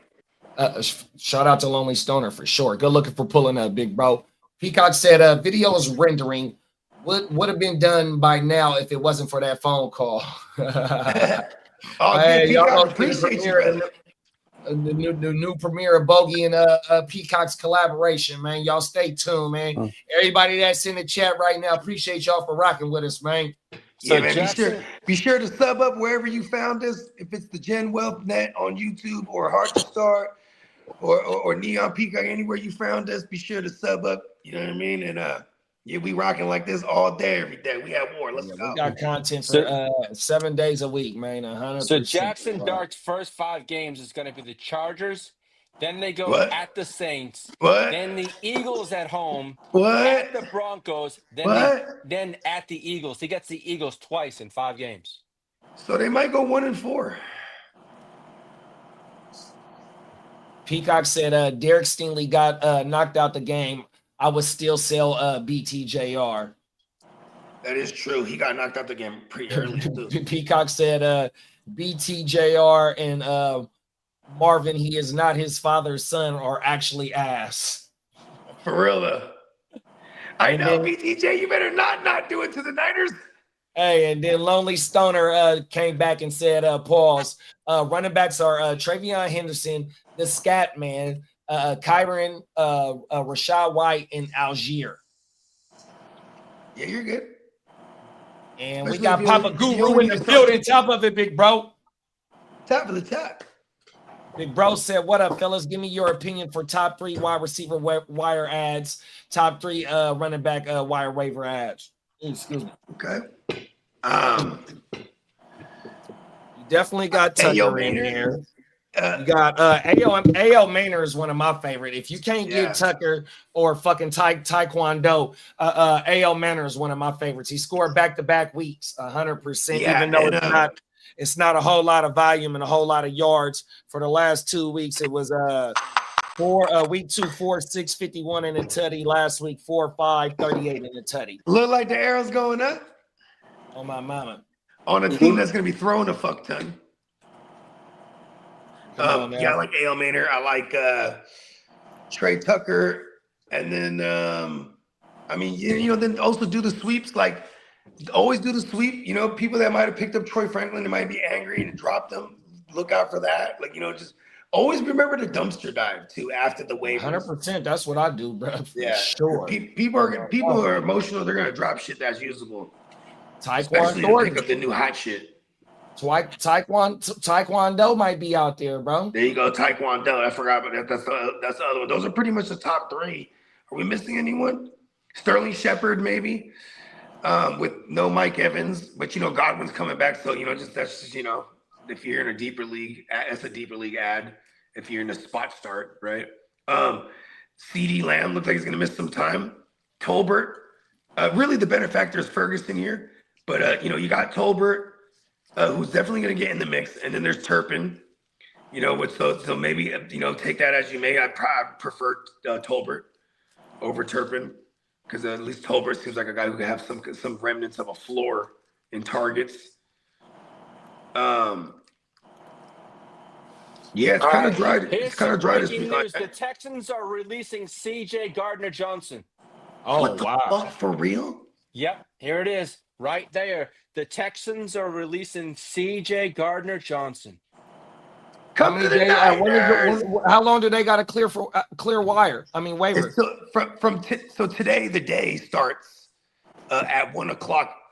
No, it's the waivers for him would start 4 o'clock East Coast time today. So you know what? Even though they released him right now, say someone goes in there and goes, "Hey, I'll give you guys a 6th round for him or a 7th round for him." You can still trade for him right now because he had until 4 o'clock p.m. East Coast time. This is a Belichick. Belichick used to do that all the time. Remember when he released Stephon Gilmore?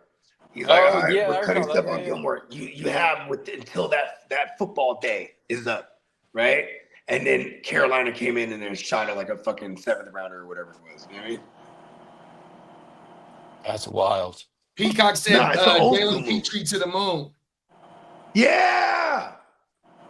I love you, Petrie. Y'all got any running backs for Papa Guru? One of my favorites is McNichols. Even I know it was a long run, but the difference, Bill had 8 carries and fucking McNichols had 4. 100%. Yeah, and Chris Rodriguez had 11 totes on the ground. All right. If I was going to talk about running backs, I'd be Trey Benson's 53% owned. Woody Marks is 9%. And Ollie Gordon's 20% owned. Another good one for sure. And more than likely Trey Benson's is rostered already. So I definitely am I like the idea of Woody Marks pause. And then Marks and Ollie. But yeah, I'll take Ollie Gordon. Now, as for the receivers, Trey Tucker is 6% owned. Tyquan Thornton 3%. What platform are you looking on? This is Yahoo/Sleeper. Okay. And the Titans rookie is 22% owned, and Luther Burden is 11% owned. That's a good one too, Lee. Good looking. Yeah, Luther Burden too. Especially with the news that they hate DJ Moore. Now, as for tight ends, Brenton Strange is 25% owned. There you go. And also Chig been popping up the last 2 weeks. Shout out to my man Big Chig. I picked him up in a couple spots last week. Yeah, but those were the ones I was doing this morning, like for waiver wire. All right, guys, I got the world premiere of the video. Yes. Ready to go. Let's get it. The song right here is off the new album that's coming soon this fall. The album's called Metatron, and this song is called B4. All right, the panel, go ahead, stretch your legs, take a bathroom break. We'll be back in a few. Shout out to my man. Probably got away before I was in touch with my chick. I was quick to let off in a sucker's face. Before I was settled, I had hella. Before I invested, I embezzled. Before I manifested it, I wrestled with the game changer. This was before I was a vessel for the game changing. Packing heavy metal, fundamental basics. Before I was a pharmacist, I had hella patience. Before I had pull like gravity, I wasn't weightless. From the streets of the east before we reached the apex. Before I was woke, I was never asleep. Before you take me as a joke, I put that ass to sleep. Before they would tell me I was nothing, I knew they'd get got before they see me coming. I wasn't insubordinate before the mortgages. Before we export the work, I import the bricks. Before I try to justify it's for the kids. Before I truly realize what karma is. Before the shows in the pack houses. We sold dope out of trap houses. They saw we hope before I bounce back quick. We lit, packing heavy metal, fundamental basics. Before I was a pharmacist, I had hella patience. Before I had pull like gravity, I wasn't weightless. From the streets of the east before we reached the apex. Back when I was just a young mustache. Before the fly rise, I had a bus pass. Before the limelight, I was a young sav. Before my third life, I lived dumb fast.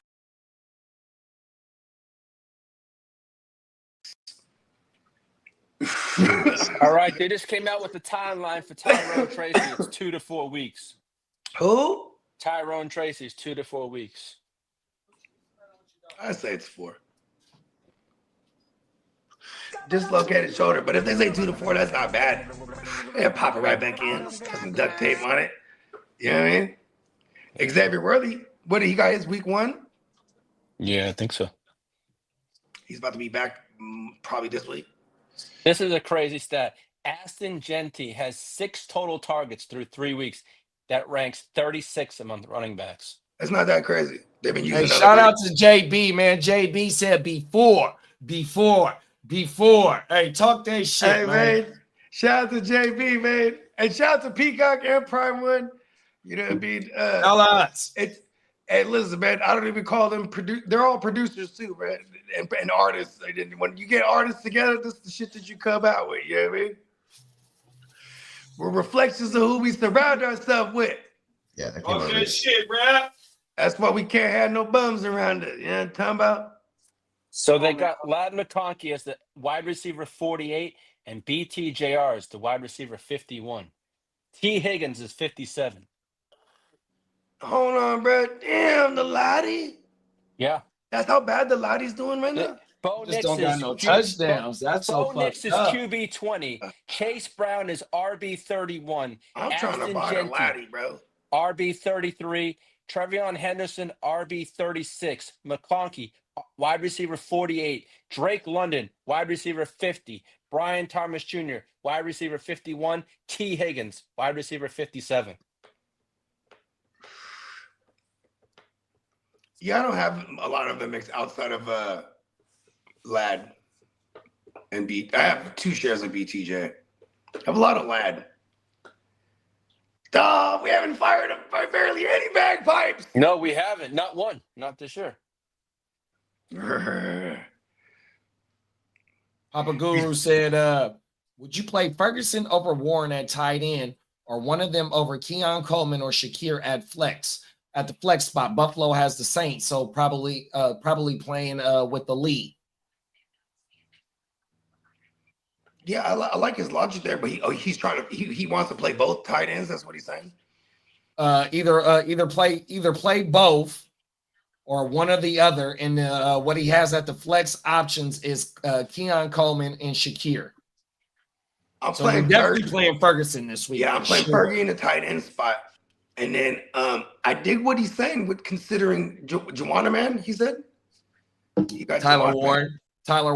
Oh, Tyler Warren. Tyler Warren, he's been doing the thing. Playing the Titans.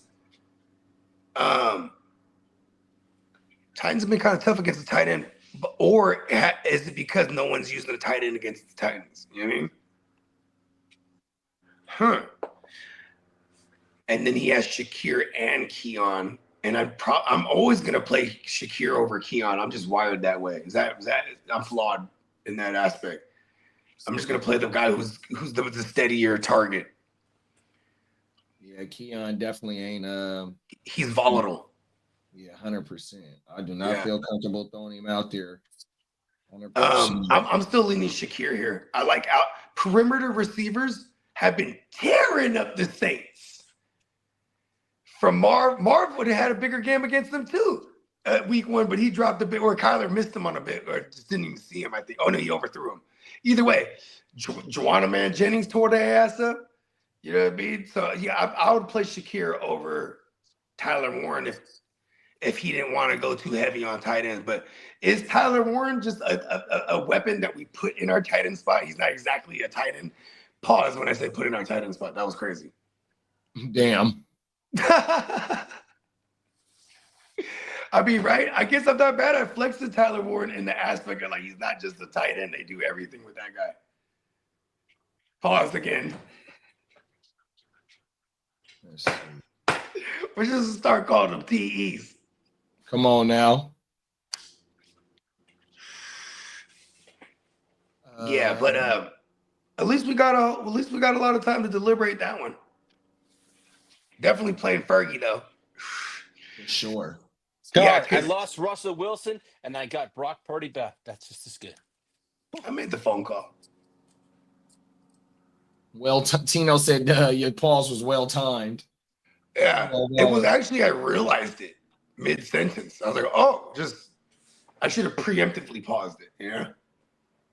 JB said, is Vikes running back Xavier Scott worth getting because of his James Conner share getting hurt?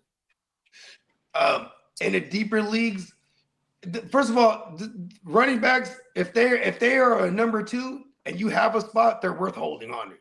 I'll just say that. Say Mason goes down, it's Xavier Scott is the next guy up. So he's definitely worth holding. I'm not throwing him in no fucking lineup though, ever. You know what I mean? But, you know, that's just when you have an empty spot. Like, if you have a player on your bench that you're never going to use, I'm usually holding on to those guys on my bench are usually like number 2s on a you know, a team that, like, I am holding Money Gang everywhere. If anything happens to Swift, bro, I swear it's Money Gang. And the cool thing is with JB though, is like, it's Connor. So he probably had Connor at least 1 or 2 times in this fucking lineup already. So he might need somebody that's going to produce now, getting some points and instead of trying to nail down. I'm picking up a Blake Corum. So someone who's like a fringe flex, like start worthy kind of guy on a team. And then he's also a high-end lottery ticket all at the same time. Yeah.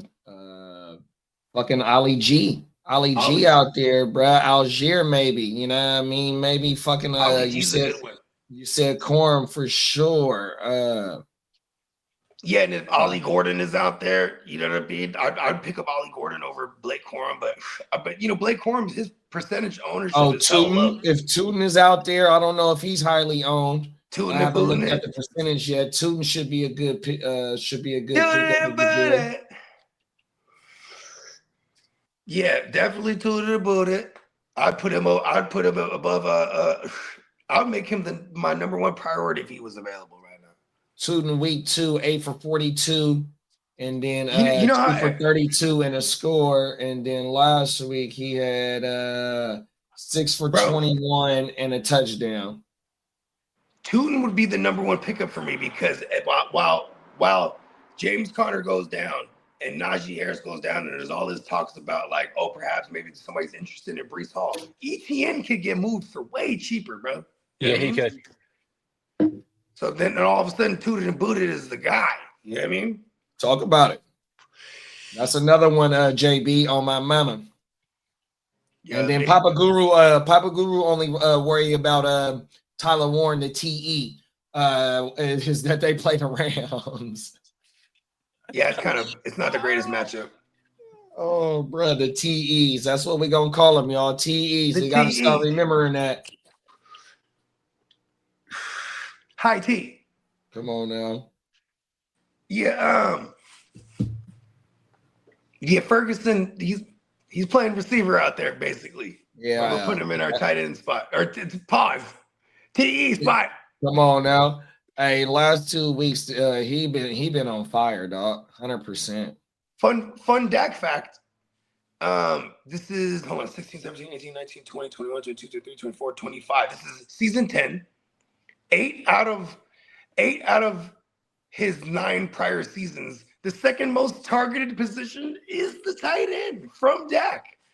So you fill in the blank name, whether it was Dalton Schultz years ago or now Fergie's son. You know what I mean? Like, for some reason, that 1 year though that he didn't do that was his rookie year, and it was with Jay Witt. So and that motherfucker got 22 receptions and 26 targets in the last 2 weeks. Only thing he don't got is a score. He's a very poor man's Travis Kelce from 3 years ago. I mean, he's a poor man's Travis Kelce pre-Taylor Swift.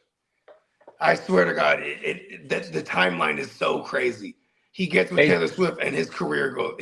Then he stops being fantasy viable for us. Fuck him. I got another stat for you, Pablo Guru. 12.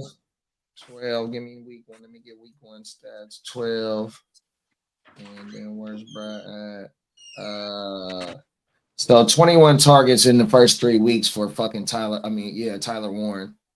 You might not want to sit him. He's a heavy part of that offense. 7 and 9 for 76 first week, 4 for 7 and 79 the second week, and then last week was a little bit of a dud game, but it was 3 for 5 for 38. So he hasn't went under 5 targets in his first 3 NFL games. So that, in my opinion, he's a heavy part of that passing game.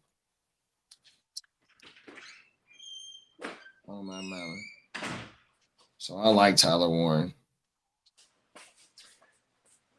Yeah, Tyler Warren might be. I actually kind of like flexing Tyler Warren over kind of Khalil Shakir now that I think about it, because they're playing the Saints, and he said this game's probably not going to shoot out like that, at least not from the Bills side of it, right? Big James Cook game.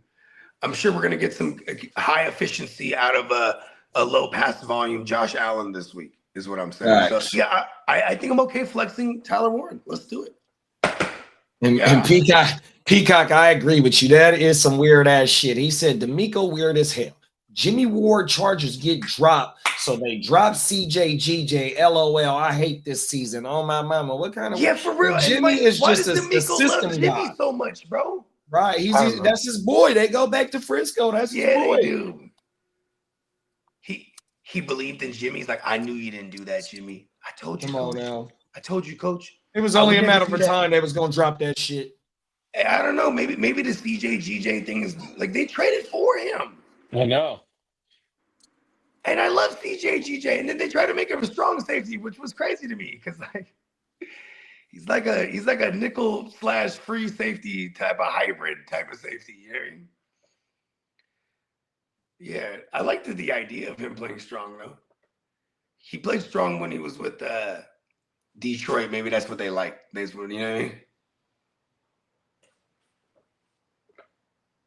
Actually, he did play strong with the Eagles too. Actually, that second time around, because Blankenship was like he was solidified as their free safety at that point.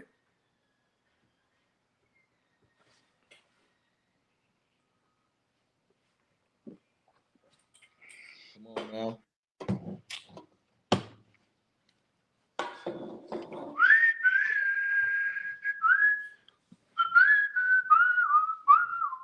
Anything else popped up, Lee?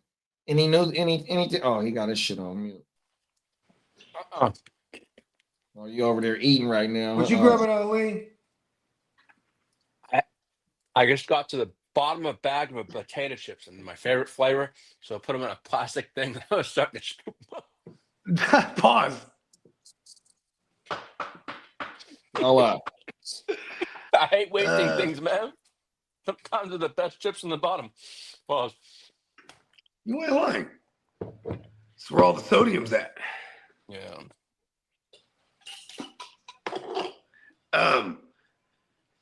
Yeah, this is a crazy week here. This is the last week before we have no bye weeks. I mean, this last week of no bye weeks, right? yep, I think so. Week 5, huh? Week 5 they start, yeah. This is interesting because I'm banking on people's poor managerial skills, and I'm arrogantly confident about mine. So I'm like, some of these I have one. I actually only have. I have 1 O for the Gopher in redraft, and I'm the reigning champion, and I'm really angry about it. I'm turn this thing around though. All right, the bye weeks for the first 4 teams: Atlanta, Chicago, Green Bay, and Pittsburgh. That's how you feel. And then week 6, you got Houston and Minnesota. 7, we got Baltimore, Buffalo. And week 8, there's 6 teams: Arizona, Detroit, Jacksonville, Rams, Vegas, and Seattle. So the biggest bye week is week 8. Who's on the week 8? Arizona, Detroit, Jacksonville, Rams, Raiders, and Seattle. Ooh, that is a big one. Pause. What about next week? Who's on? Week 9 is Cleveland. No, next week, as in 5. Week 5, Atlanta, Chicago, Green Bay, and Pittsburgh.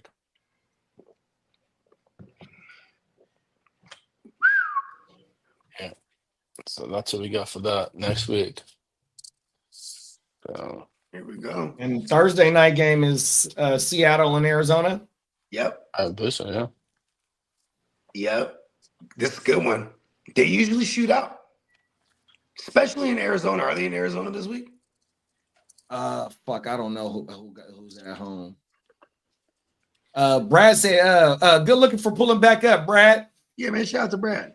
Brad said, back again. Would y'all trade Walker for ETN? Still scared of the split with Sharps when he's healthy. Yeah, I feel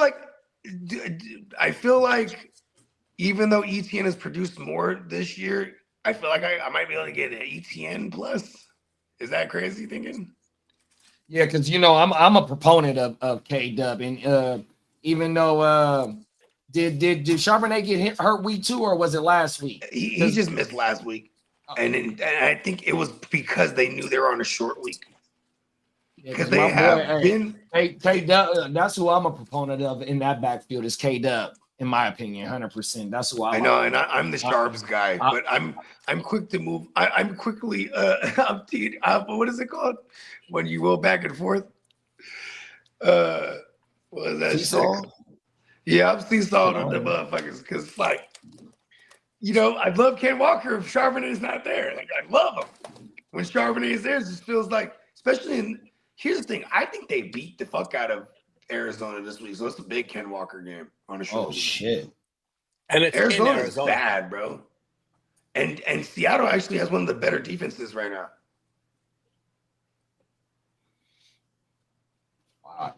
Yeah, who they play? Who did they play last week? Seattle? Yeah. They defense did show they up. beat the shit out of the Saints. That's what it was. They beat the brakes off. Yeah, they showing the hell did show up. Oh my yeah. God. ETN, yeah, I don't know if I want to trade Walker for ETN, bro, because especially the way that the offense is predicated off that run game. You know, Sam Darnold is a play action quarterback, and then with the fucking Kubiak system over there, even though that we did see Sharp go off, you know, for the first game, they was getting Walker in there, and even though he looked at kind of in quicksand against the Niners, that run game.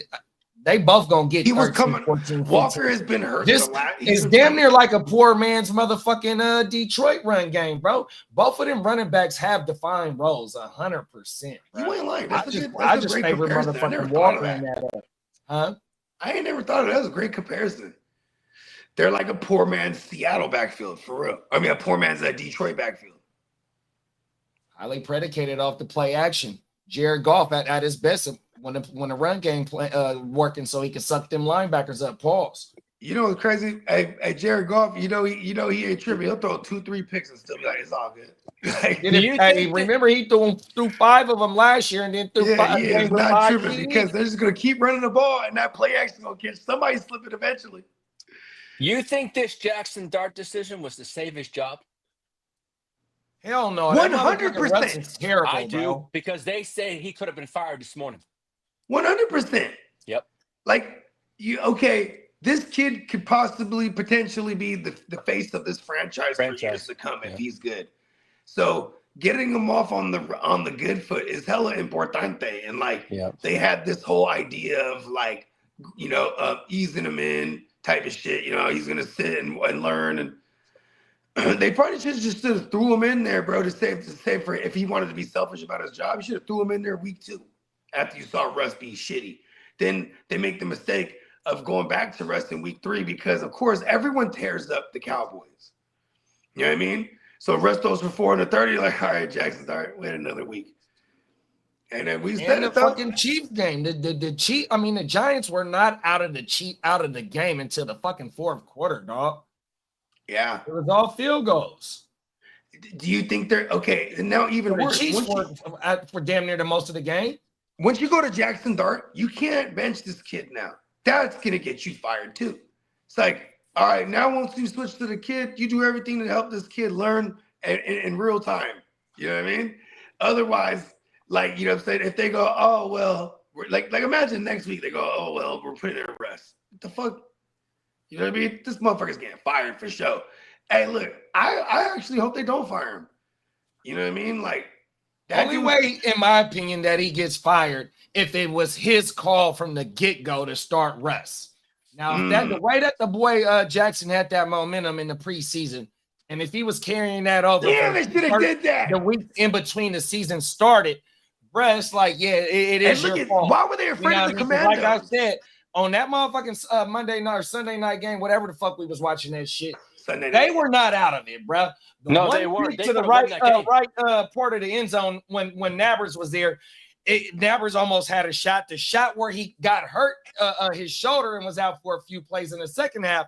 If Russ would have got some more on it, Nabbers could have made a play. 100%, bro. Hey, Jackson Dart, you're going to have some rookie mistakes, but he got that motherfucking arm that can get the ball where it need to be when it need to be there. Then he also poses the threat of the RPO. It's like, come on, man. Oh, my mama, man.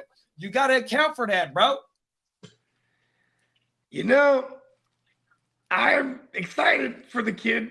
And you know what's crazy? It's a winnable game for them. Like, you have 0 film on him, bro. Let's see how good the Chargers are on the fly. Well, Jesse Mentor is gonna have to. He's a college. He came from college. He got something for the kid, I'm sure. Yeah. He's gonna show him. The kid is gonna see some looks that he's never seen before. You know what I mean? In the NFL. Hey, or in college. Hey, Carl. Top of the morning, Carl. My bad, What bro. up, Carl? Okay. He said, I got 9 out of my 11 legs right on my last night's parlay. Congrats. 18.8K down the drain. Damn. 9 out of 11, dog. Hey, Carl, do they give you an option to cash if you get to X amount of legs out of the total? Because like when I used to fuck with Bovado, well, used to. Anyways, Bovado, you get to certain points where like say you got like an 11 legger, you got like 6 of them, they'll give you a cash out option. You know what I mean? Maybe not. Maybe. Trap on. My bad. No, that's all good. What was you saying? The Seattle defense is trash. They've been playing pretty good this year, but maybe they haven't played anyone really. How about that, right? Papa Guru says, to my 49er guys, I just read since Bosa's entered the league, you are 65-32 when he plays and 6-12 when he hasn't played.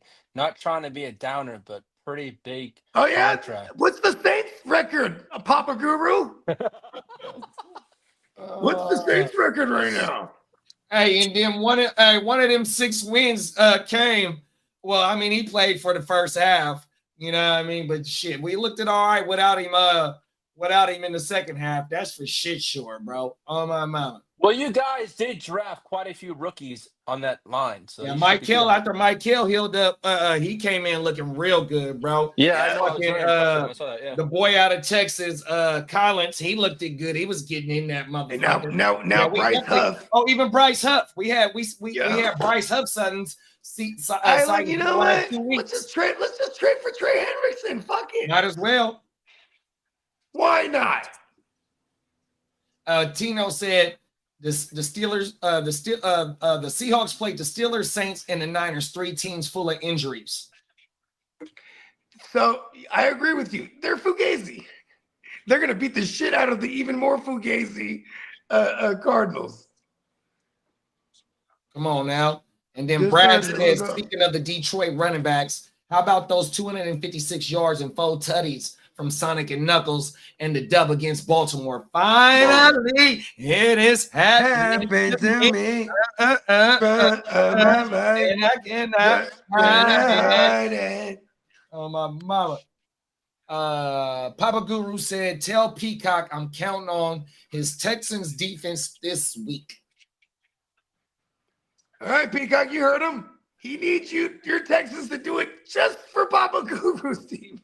Come on now. Hey, look, you know what sucks? What is going on? We're in the wrong multiverse. Like, how are the Texans 0-3 right now? This is crazy to me. And I was talking to Kidda backstage. I said, out of all the 0-3 teams, the Texans is the one that surprises me the most because of how much talent they have on the team. Maybe they need to get rid of the toxicity so they cut CJ GJ. Right. I don't know. Maybe so. Somebody got made of an example, and it was him. Elite Nico's good. We got Jason Ortiz in the building. What's up, Brody? What's up, Jason Ortiz? He said, I traded Jerry Jeudy, who I never started, for Mike Evans. Did I win or not? No, you win. Had Addison in my IL, and he's back. So just put Mike Evans in my IL. Yep. And Mike Evans, they're expecting a week 8 return. I think that was an awesome buy. Stand up and take a bow. I like that. Good shit, Jason Ortiz. Talk about it. Because we're trying to get there to the promised land. That's the second half move. Let's go. And then he also said, start one. DJ Moore, Pittman, or Waddle. Pittman been on fire the last 2 weeks as well. I ain't going to say on fire, but he has showed up on the top 36 the last 2 weeks. It's Pittman first for me, and I'm trying to figure out in order if I like Waddle or DJ Moore. I like Waddle better. So it'd be Pittman, Waddle, DJ Moore in that order for me. Week 2, 6'8" for 80 for Pittman, and then that's week 1. Excuse me. That was week 1. Two, or was it first and third week? Shout out to Papa Guru though. I'm just giving him a hard time. Papa Guru. I'm giving him a hard time. Prime time Papa Guru. 6 for we on the lookout for always making a good cameo guest spot on the primetime playmakers. Come on now. Ooh. And another Primetime study. Yeah, so playmaker it watch was parties. week 1 and week 3 that Pittman showed up in the top 36. They're playing against the Tennessee Titans. L'Jarius Sneed. Oh, no. Who? Oh, they got They the played the Rams. Titans last Oh, they week. got the Rams, bro. The Rams have been giving it a booty to the perimeter receivers. And then who else was on that list? What is that? Here, let me come back over there. Who DJ these? Moore. Yeah, I'm staying away from DJ Moore and Waddle. Waddle showed up back-to-back weeks as well, Jo. So Pittman and Waddle. He's been like touchdown or bust, though. Huh? Lightweight. He's been touchdown or bust, lightweight. Jalen Waddle. He got the last 2 weeks, the touchdown kind of bailed him out, right? Yeah, 5-6 for 39 last week. And then, okay, so at least he got the 6 greasy. And then 5-6, 68 in a tutty in week 2. So okay, yeah, not bad. back. Okay, yeah. So I still got it the same. Right. And the Dolphins, they got who this week? I'm not aware of who they got this week, big bro. I'm gonna go Michael Pittman just to attach myself to a higher scoring game too. Yeah, Pittman, Waddle, then DJ.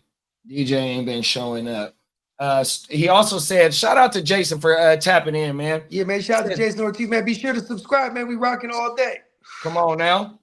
He says, start one if no Fields this week. Darnold, Geno, Rogers, Stafford, unless you think someone else on waivers that might be better. Maybe Purdy's a dual threat.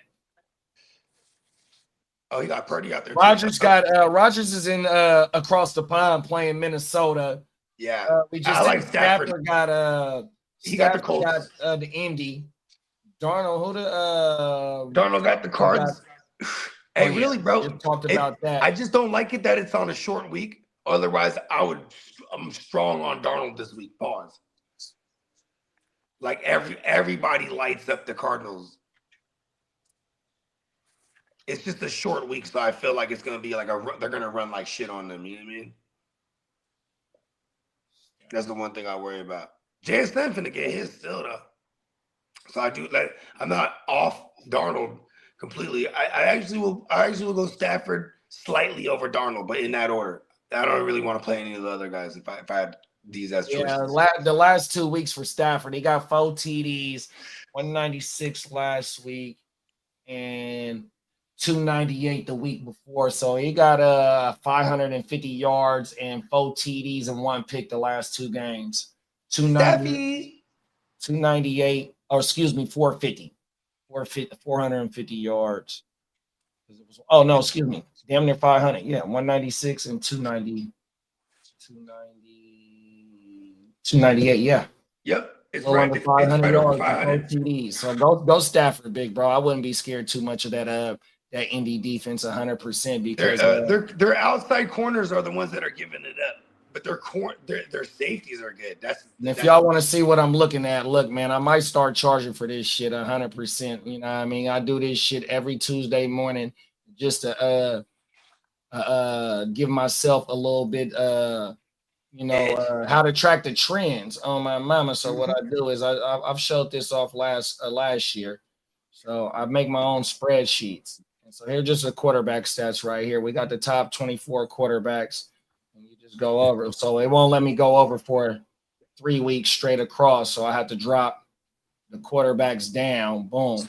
And you got the 3 weeks for the tight ends right there, top 24 plays. Then we'll go up. Here go the top 36 plays for the wide receivers for the first 3 weeks. Bang. Boom. And then here go the running backs, the top 36 plays for the running backs for the first 3 weeks. Oh, my mama. So, it just helped me track the trends on my mama. I gave Lee access to this shit last year. And then once I start getting used to this shit, I can start doing a little bit more color-coded and whatnot. The dark side of the force is very powerful.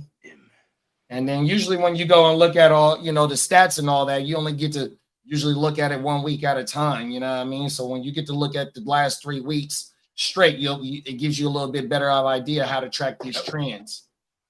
Yep. And week 4 is always my favorite because after week 4, because I'm OCD, so I always require an even number of games. I go, okay, now out of 4 games, I can say, oh well, shit, he was good 3 out of the 4, or he was this 2 out of the 2 and 2, or you know what I mean.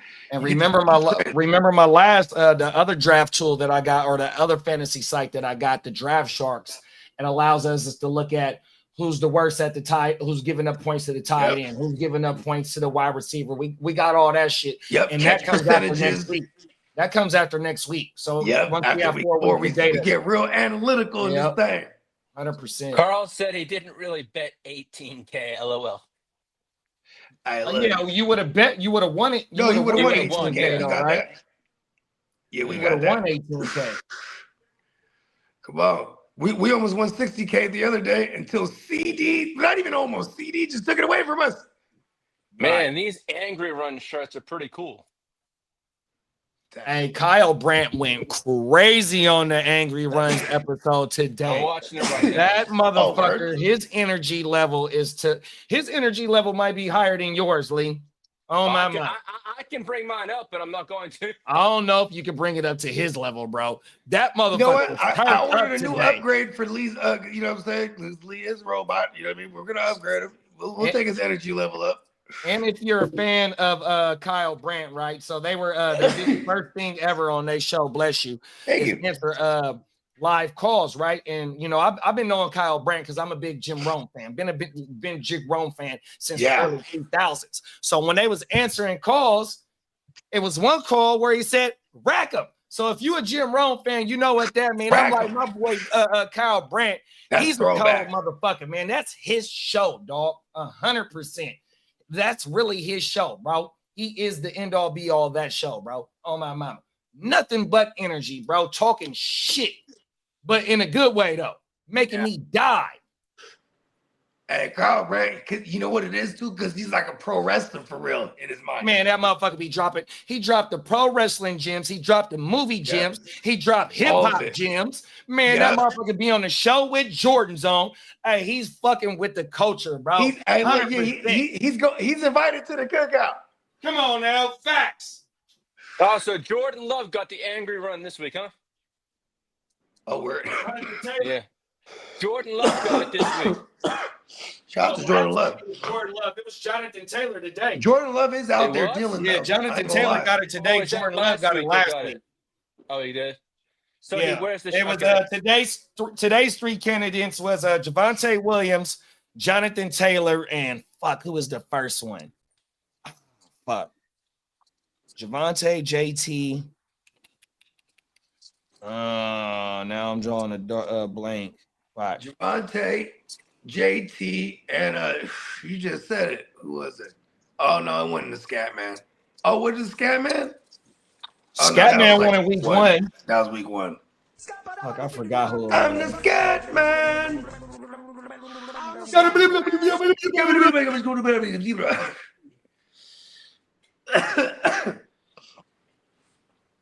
Yeah, that motherfucking supposed to have more Scatterbo.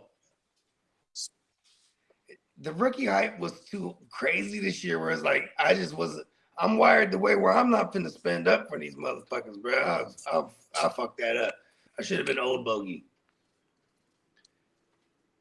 There's too many times. Like I did spend up. I got a 6th round in a 14-team 6th round RJ before the year started. That felt really good to me actually.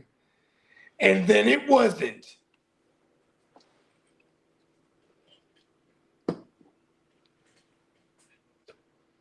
We're gonna do it, Bones. Bones is very disappointed in me right now. That's why he holds the title. Don't worry about Bones. Hey, Jason said, will you trade Sticky Slicky Rick for Sutton? I have Bo Nick, so I want that stack. No. And the owner said, will you trade Nick's Ricky for the stack for Murray and Harrison? Hell no. And you don't even consider Ricky, right? I mean, Ricky for Sutton right now. Ricky, I like Ricky better than Cortland Sutton, bro. On God. If it's maybe a standard league, I still even like Ricky more. Yeah, and Ricky ain't even scored though. That's the thing. He just got the yards. That's what I'm saying. But 2 out of 3 games he got a hundo. And Cortland Sutton, he's doing Cortland Sutton things where he's gonna catch like 10 touchdowns. You know what I mean? He's on the way. But Okay. One of the lower pass volume teams this year, surprisingly, has been the Broncos. Look at Bo Nix's pass attempts, man. It's kind of crazy. The efficiency is there, lightweight, but you know what I mean. Listen, man, to get this, the Niners are in shootouts this year. Let's go. Yeah, he said Ricky is beasting, but he won't be doing this when Kittle, Jennings, Ayuk, when they come back. I can argue he will. I can argue he will. Because Kittle, even though he would have tore fucking Seattle up because they was giving up Winchell's to the tight end if he didn't come up with the hammy. Kittle's back blocking too. Ayuk ain't played football since week 3 of last year. Ain't had no training camp. He gonna be a decoy for the first few weeks. Then we got Jennings.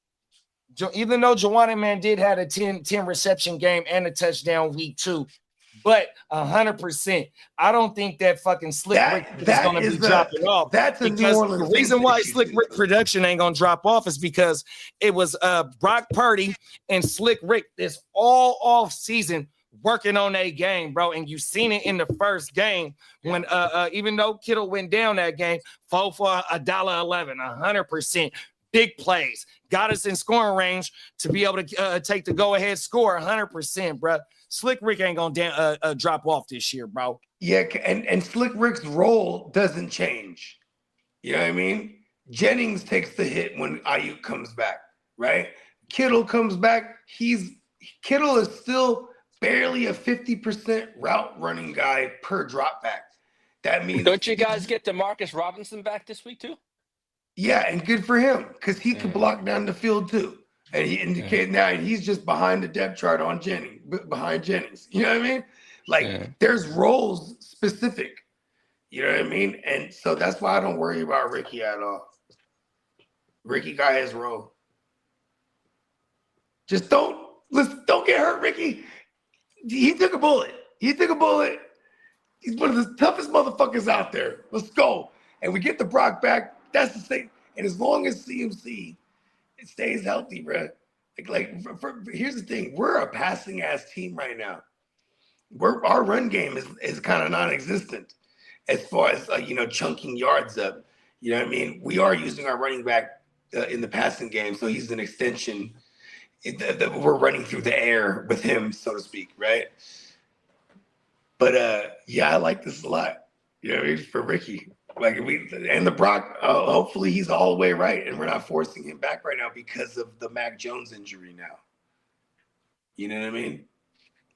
Because Mac Jones was very serviceable until and to get the Brock right all the way. You know what I mean? Especially against the Jags, bro. Revenge narrative. What? I would have loved this, but now I don't want to throw a PCL sprained Mac Jones out there. We're gonna have to thug it out with the Brock. It's one of them ones. Week 4 is bloody already. It's been bloody every week. It is. Fashionably bloody. You're right. It's been bloody every week. It's survival of the healthiest. By the way, get your survival of the healthiest t-shirts, neonpeacockmerch.com. Definitely take full advantage of our flash sale right now till the 27th. Do I have this right? Flash sale till the 27th. $13 t-shirts for the regular and classic style. We got Pella designs. You can mix and match shit. You know what I mean? Definitely rock with it. I'm not wearing any Neon Peacock merch shirts right now, but I definitely got a GWN cap. Get you some GWN gear. You know what I mean? It's going down. Yeah. Segue with the best of them. Well, I got one right behind me, and it's the Bogart Scott Free shirt. There you go. Look at that. That's me that was when I used to be in The Simpsons. When I started, my contract was up though. Yep. I was in The Simpsons.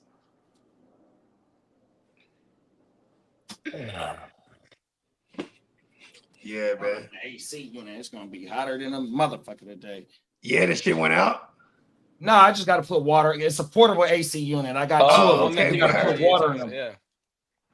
Yeah, that shit heating up today. it been jacket weather for my preschooler. In the morning, I've been putting jackets on her, but this morning I was like, "Oh, it's gonna be hot today." Facts. Fuck, bro. We got Diamond Joe in the building. Diamond Joseph, Jackson And Jason. Dart, Diamond Dart. And Diamond then Jason Dart said, go ahead. "Oh my!" Jason said, "Appreciate." He said, "Appreciate y'all, man. 100%, big bro. Get locked in with us, man." Yeah, man, stay locked in. You know what I mean? Stay subbed up, and you know what I mean. We rock you all day, every day, man. Shout out to Jo, man, Jason Ortiz. Come on now. Yeah, man. Shout out to Diamond Joe too. Jackson Dart is starting. Let's go. We're gonna do something. Carl said, "I meant New York Giants. The Giants GM. Do you want to take the best wide receiver with such an early pick, or add to the O-line or defense?" If we're talking next year, Yeah. it'd probably be add to the O-line, because with having the rookie QB there, they can go get the best O tackle. No. I'm talking about in free agency, right? Yeah, they'll go draft the best O tackle, right? You took a generational talent. They go into free agency and they attack weaponry for their QB. You got Abdul. You don't need to. You still Dexy wants out though. Lee was talking about Dexy might want out. Well, you still got I don't know. What's my boy name? Thibodeau. They got Thibodeau there. Thibodeau. It's Thibodeau and Carter. Or that's who their future. And Brian Burns is still there. You just traded for Brian Burns 2 years ago. Yeah, and I think they can move on from him after this season. If not, they got him for one more. I think because they traded for him and then they extended him. That was like what 2 years ago. Yeah, I think it was a season ago even. Anyways, then you have I'm just trying to think of what receivers would be available next year, right? I mean, like with Darnell Mooney, you know what I mean? Like, because like maybe they do need to draft a weapon. Is my point. You know what I mean? Like, who else do they got out here, right? Like, could you Tyreek Hill? Is that what they're gonna do? Right? Oh shit! Like Devontae Adams, all those guys, the extreme veterans, they're all at the super back end now. So what do you So can they attack free agency? Maybe Carl's onto something here. All right. So next year you got Stephon Diggs, Amari, Chris Godwin. Chris Godwin's locked down. He was locked. Yeah. I guess that would be something. That would be something they can do though. Trade for Chris Godwin. There you go. And then he's everything Wan'Dale Robinson ever wanted to be. You know what I mean? So it's like I can see that, because then with double E, unless they move, because say Mike Evans retires and then he's like, oh, Chris Godwin's off the table, right? See, this is interesting. I think the Giants might be inclined here to draft another weapon, because now you're already burning. Okay, you're already burning year one with Dart. Like they're not going to make no playoffs this year with Dart. So next year it'd be like, all right, get weapons around. You got Deebo Samuel. There you go. I can see that. You got Christian Kirk. You got Jacoby Myers. Hollywood Brown. Jacoby Myers was with Dayball. Jennings was how long? Oh, Jawan Jennings. There you go. Okay, so yeah, they can spend some money next year. Hey, what about DJ Moore? How long DJ Moore? Oh, there you go. D-Hop. Okay, so look at DJ Moore. They bring Allen. over DJ Moore and Jawan Jennings. All of a sudden, you have this killer 3 wide set. Draft the O-line. Draft all O-line. They got a crazy defense on paper, and they're fairly young. You got Keenan Allen too. Hey, shout out to Hector, man. Appreciate you for pulling up, Hector. What up, Hector? There's really nothing much. He said, hello. Should I trade away Lamb and Buck for Kenneth Walker, QJ, and Javonte? Damn, I'm gonna say like it might be a save your season trade. I'm fishing for a bigger fish. I need a receiver and a running back too. by the way, if I'm going to move Lamb. Lamb. Mhm. Oh yeah, for sure. And I'm talking to someone that got a good record in that league because they're going to feel confident that they can house Lamb until he's back. Also, at the same time, I'm trying to hurt their team by giving them Lamb and taking and selling them what I think Lamb is worth. I'm not just going to move off of Lamb for that right there. And I've got to throw in Buck too. Fuck that. You know what I mean? And he said he got Xavier Worthy, so 2 injured wide receivers. You should be getting Worthy back this week, and if not, next week for a show. Because he was already pacing to play last week, and I think they held him out. 3 weeks on Worthy. Those things are, like I said, unless it's like a super clean thing that labrum hurts and you don't want to put him in jeopardy. Like I said, if they try to play him this last week, his arm would have flown off his body, I think. Yeah, trust me, I tore my rotator because they did say it would have required a brace. I told 3 out of the 4 muscles in my motherfucking rotator cuff, brother, and I didn't get the surgery. That shit still hurts to this day. And that's different when they're completely torn. His was just dislocated. They didn't say anything about anything being torn. So if it was clean and they popped it back in, it still hurts for like 1 to 3 weeks. Fact. You know what I mean? Like when I dislocated my finger, it took me 3 weeks to feel comfortable. And then the swelling didn't go down for like 9 months. I once saw Julia Roberts' brother get his arm popped back in the socket, and he went out there and won the match. Best of the best. Shout out to Matt Giffen, man. Yeah, but Xavier Worthy weighs 120 pounds. Matt said Team A gets Javonte Williams, Travis Etienne. Team B gets Ashton Genty, Lad McConkey, half PPR. Who wins? Okay, which side is what? Javonte and Travis Etienne, and on the other side is Genty and Lad. I'll take PPR. I would say the side that wins right now immediately is the double running backs, but I would choose the Genty Lad side because Lad is I think he'll come back, he'll regress to the mean eventually and be a top 24 guy and closer to the WR2 high WR2 side of it. And then Genty, he's about to have his coming out party this week against Chicago Bears, poor run defense. So I feel like, that'll be what we expect from here on out. You know what I mean? Like we were waiting for it. Yeah, I'm with the longevity play too. I feel like that's the longevity play there. For the Ashton Genty, I don't want to give up one of these running backs to acquire him.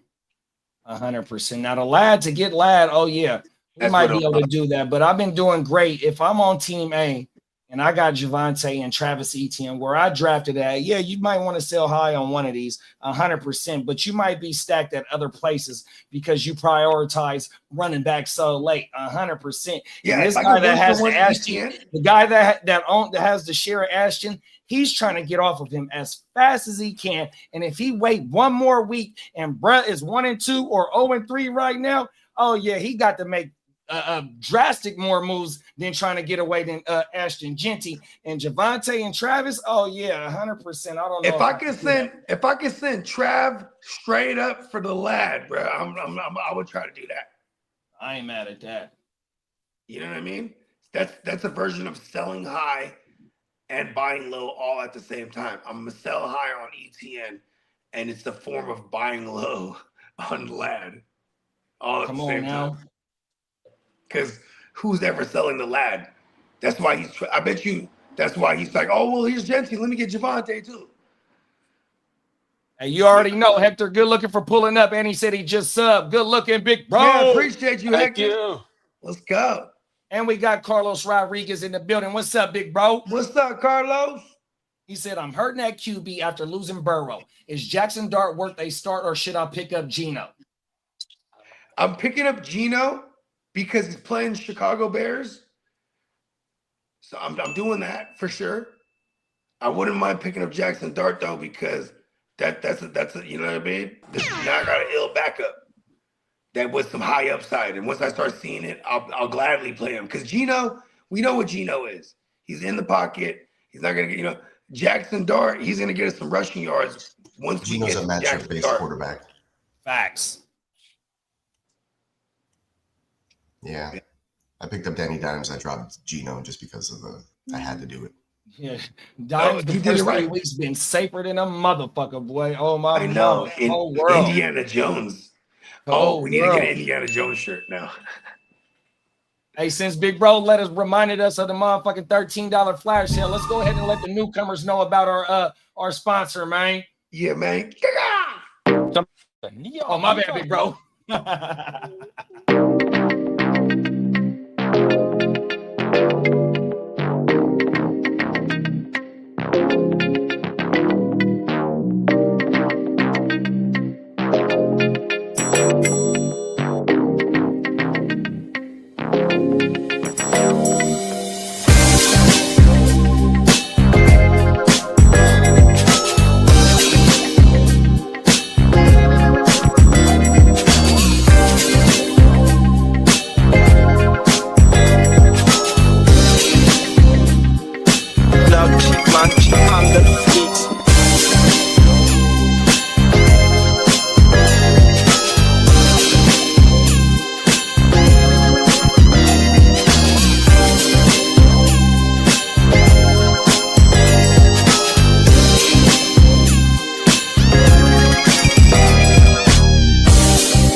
Yes, sir. Yes, sir. NeonPeacockMerch.com, man. 100%. Make sure you go slide over there, man.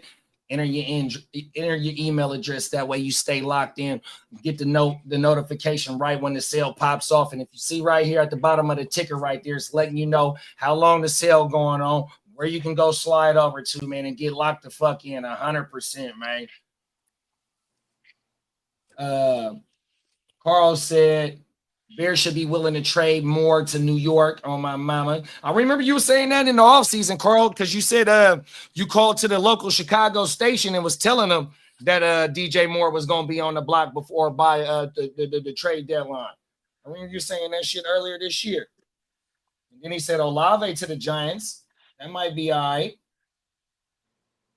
And then shout out to Braden Jones, my bad, big bro.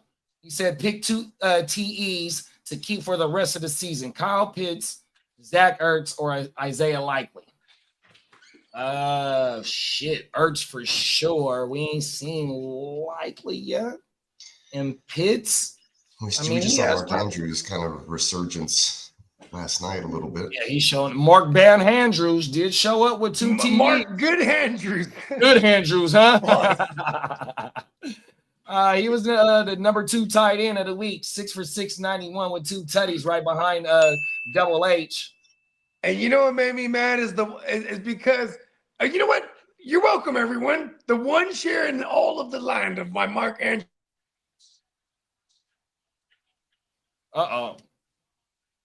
Big Bro said Matrix. I'm sure he's likely ain't showed up. Who was it I was just looking at? Oh, Chiggy's showed up for the last 2 weeks. 5-6 for 66, no tutties. That was week 3. And then week 2, Chiggy went 4 for 6, 35 with no tutties. So back-to-back weeks with at least 4 receptions and at least 6 targets. He's got the Texans this week. He'll probably have a decent game.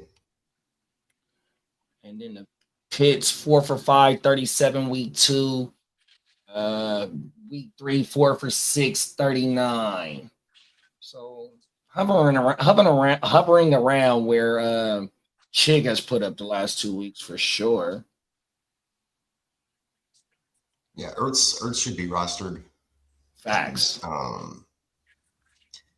agree with that. Man, Penix, I don't know. Maybe it was just a bad week for the Falcons. Like Kyle Pitts is kind of serviceable.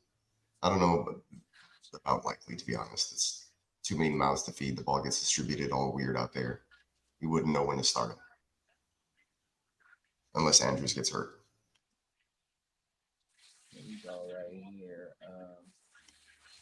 And then we got RGQ, half-point PPR, 4 bench spots. Godwin's in the IR. You'd have to drop somebody to take him out. Pacheco, Keenan, definitely not. Judkins, no. QJ, no. Benson, no. Pacheco would be the guy. See if you can trade him away before you have to move Godwin out of your IR. Is this a 10 team too, big bro? RGQ? I know you mad at Pacheco right now. But I have plans to drop Hollywood for Benson and drop Wandale for QJ. Oh, definitely do that. Yeah.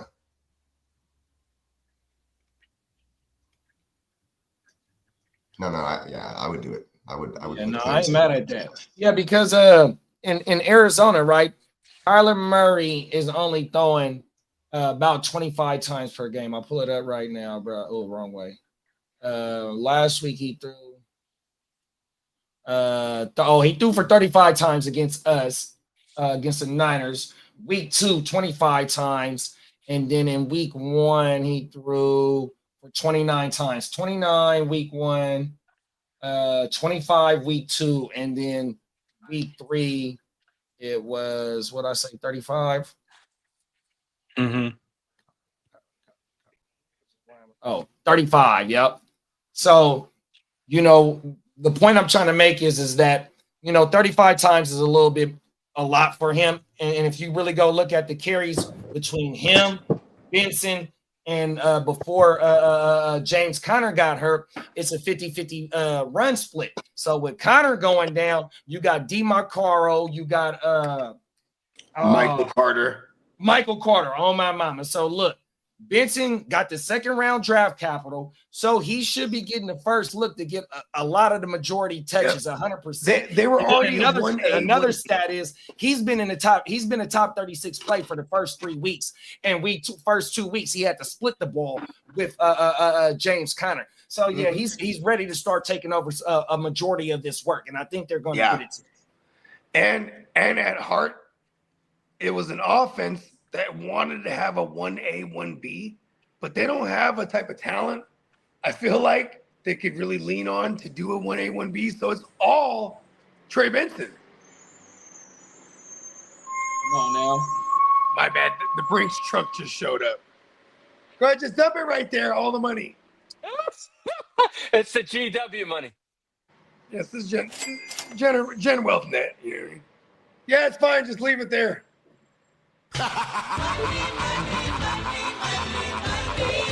Happy. The payload. Anyways,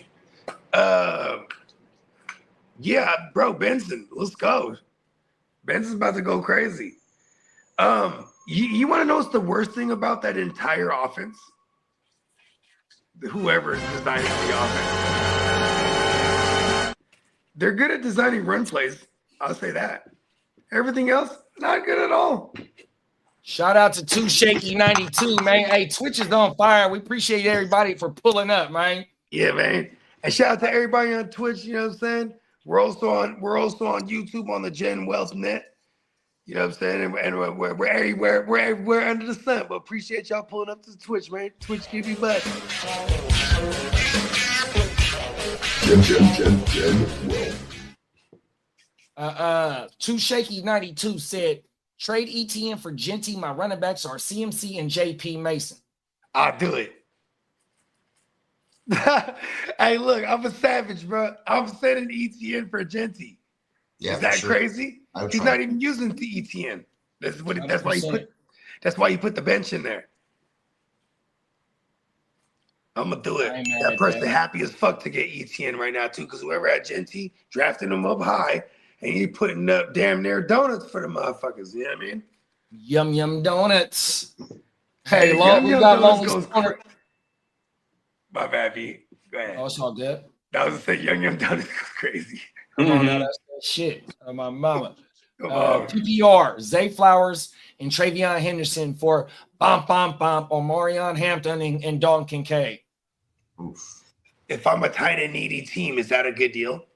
Hell yeah, because Kincaid been balling. Yep. Let's go. I'm with it. Yeah. Otherwise, I guess I'm waiting on Henderson and being happy with Flowers' production. Yeah, and that's why I was asking, like, if I'm a tight end needy team, yeah, this is kind of a smash right here. Kincaid, week 1, 4 for 48 and a touchdown. Week 2, 4 for 6, no touchdown. And week 3, 5 for 6, 66 and another touchdown. Lego. My ego. He was one of my must drafts, 100%, bro. You said it. Mama. Gucci special. Shout out to Too Shaky, man. Carl said number 1 wide receiver in 2026 mock draft is Jordan Tyson out of Arizona State, projected to go 5 the 5th pick right now. New York Giants is projected to take a safety out of Ohio State with the 6th. Still got a lot of football left. New York's so dumb. Thoughts on Chuba and Pacheco for Chuba and Pacheco and Judkins for James Cook? Yeah, I ain't mad at that. James is balling right now. Give me James Cook. 100%, bro. Run that RGQ. Shout out to RGQ for pulling up, big bro. 100%. It's a lot of first timers around here. Shout out to Tristan. Good looking for pulling up, Brody. Appreciate all y'all. Make sure y'all sub up. Would you trade Devontae Smith for Trey Benson? Yep. If I'm a running back needy team, yes, because listen, this is a version of selling high, so to speak, on a Devontae, because man, he's a frustrating start week after week. You know what I mean? That's a run first team at heart. You gotta like pinpoint the shootouts to utilize and that also have a bad secondary like the Rams was going into last week, right? We got AJ and Devontae showed some life now. I'm flipping them for a workload running back. If I'm a running back needy team, that's a smash for me.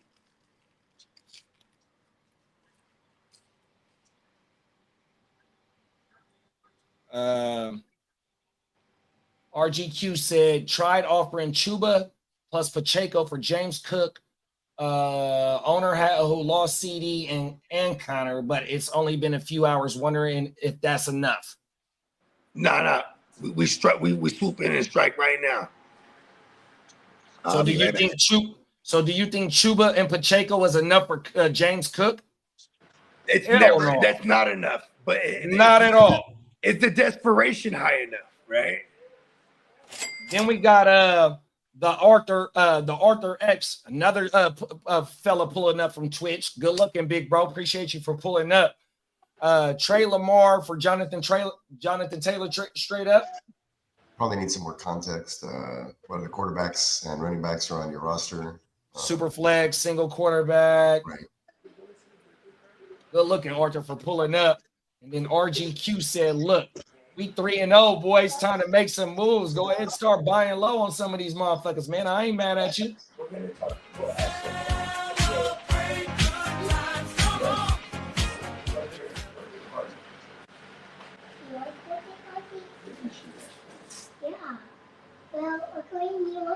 Hell yeah. Good looking, everybody that pulled up, man. 100%. We sure appreciate y'all. Week 4 vibe, you know what I mean? Don't forget to like, subscribe, and join. We'll be live every single day, almost. If not on one channel. We live always. Talk about it, bro. Yeah. I'm just getting my waivers all set up.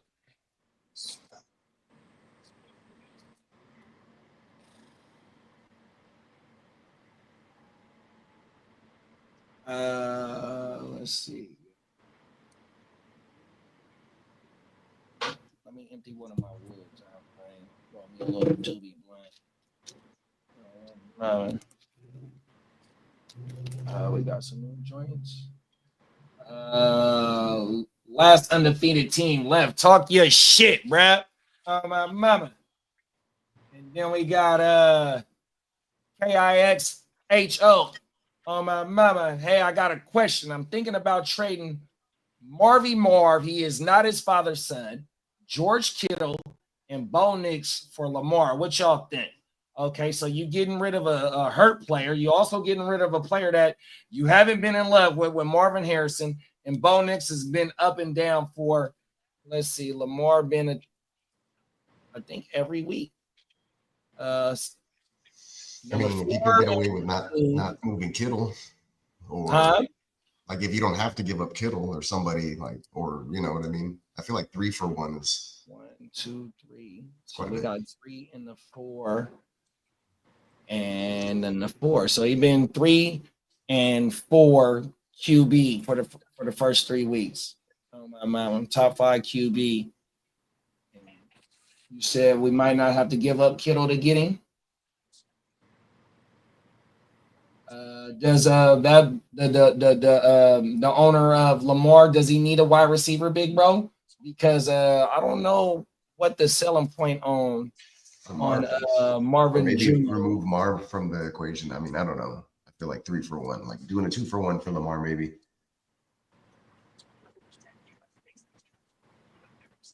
Yeah, we just had a league where we was just talking about it early in the show that 2 of the panelists was involved in a Lamar trade.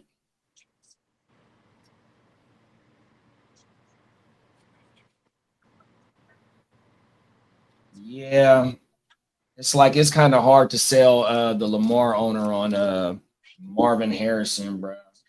Everything. He has to be a real big fan of, bruh.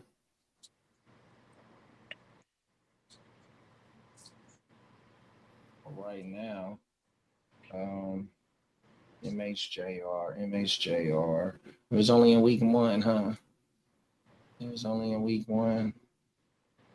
Yeah, week 1, wide receiver 13, 5 for 671 and a tutty. To his credit, last week against the Niners, he did have a open layup, and he just completely took his eyes off the ball. And another thing that I noticed, that motherfucker be jumping for no reason, because the play that he dropped the ball on, he jumped for no reason. And then they went back to him in the second half with the same damn near play. He was wide.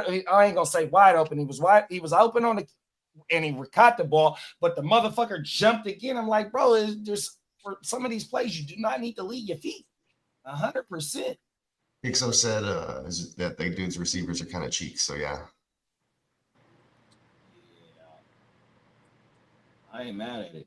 Yeah, sell high. Be a used car salesman on this one, big bro. That way you can go get a top 5 QB damn near every week.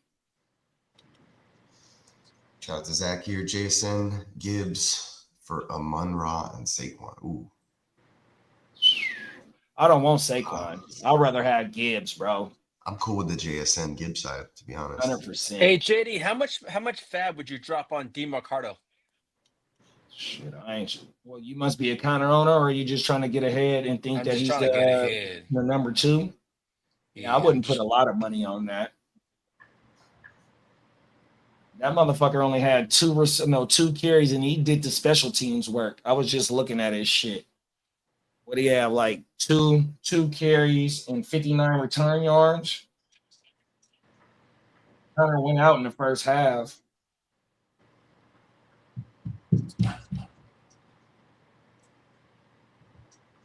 Because they have, yeah, okay.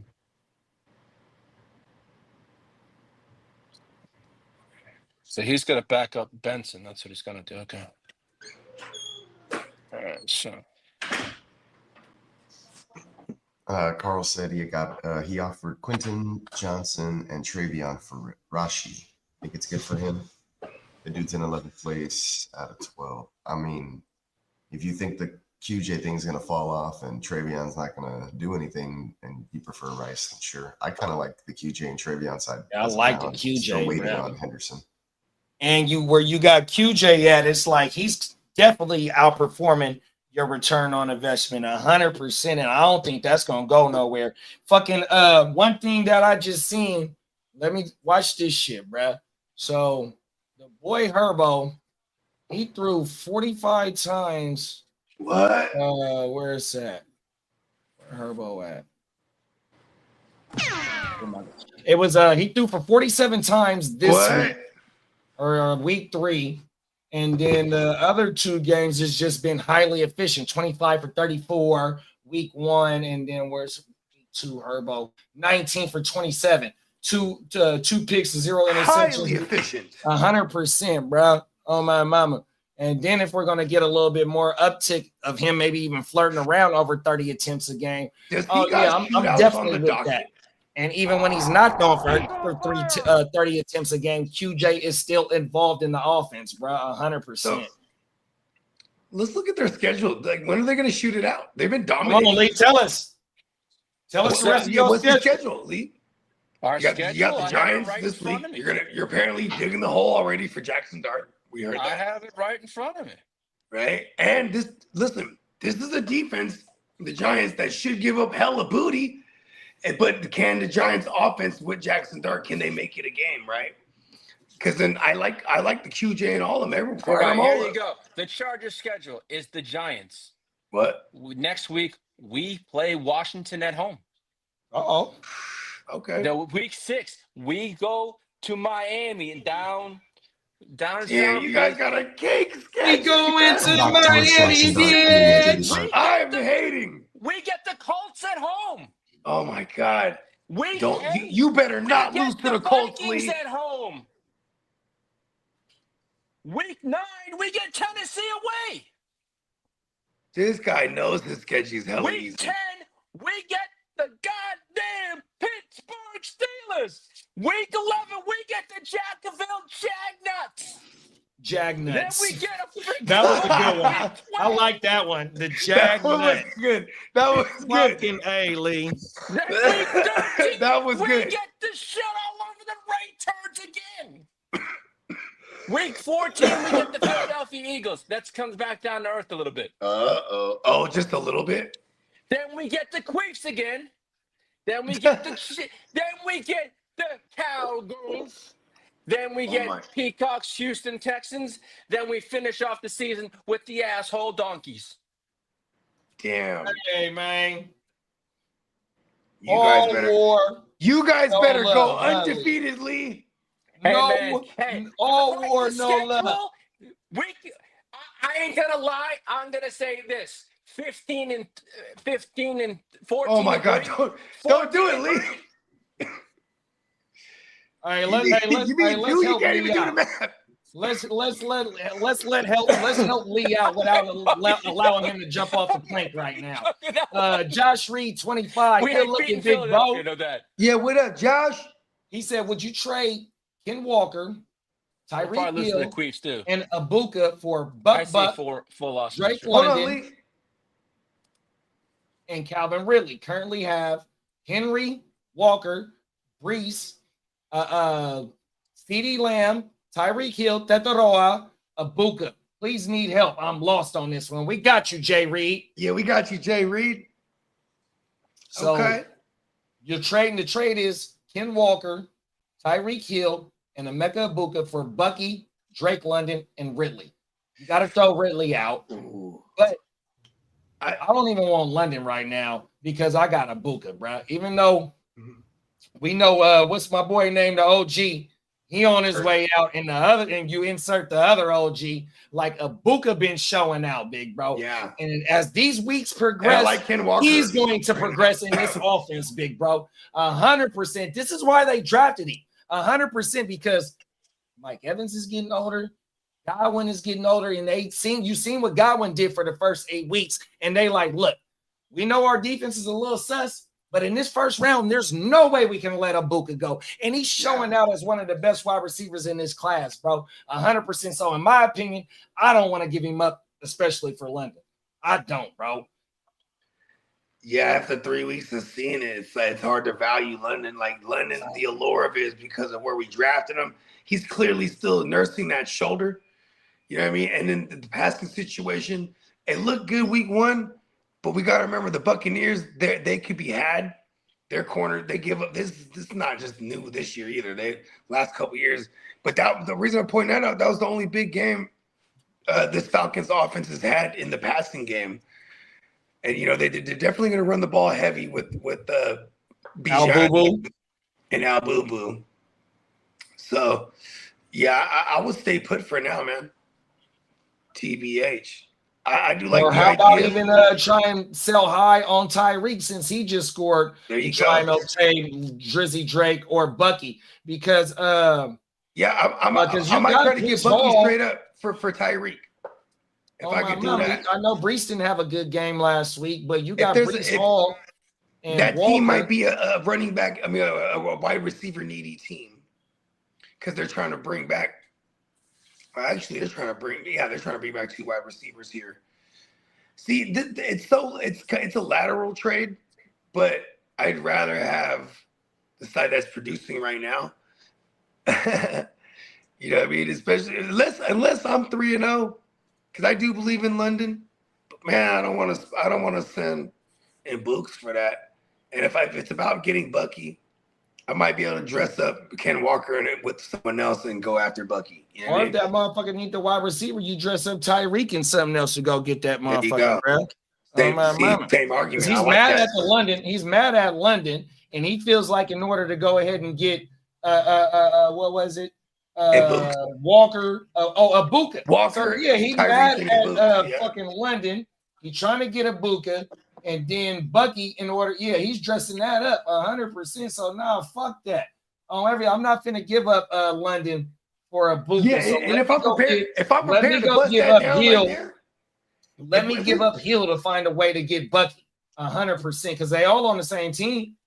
And if we prepare to bust that thing down like some good work, I don't want to send the package deal like that. I'm gonna send them individually. I'm gonna go like, all right, who needs a receiver? I'll send them Tyreek. I agree with you on that. You know what I'm saying? All right, who really need? Because I like the Mbooks experiment going. I feel like we should sell high on Tyreek and Ken Walker. He's steady Eddie as long as he's alive.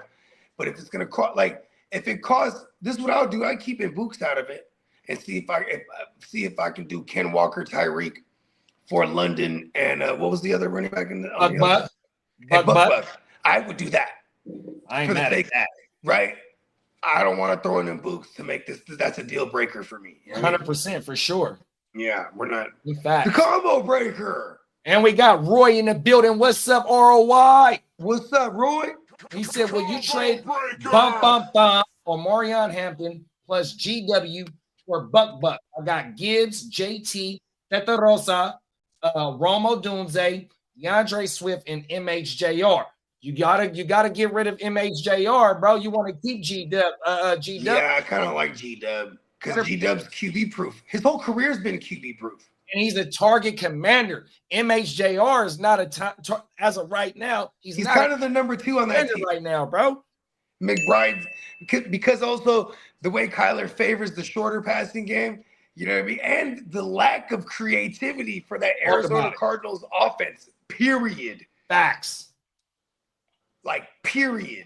They couldn't do shit with us on Sunday, and they was full-fledged healthy until Brett went down. Oh my mama.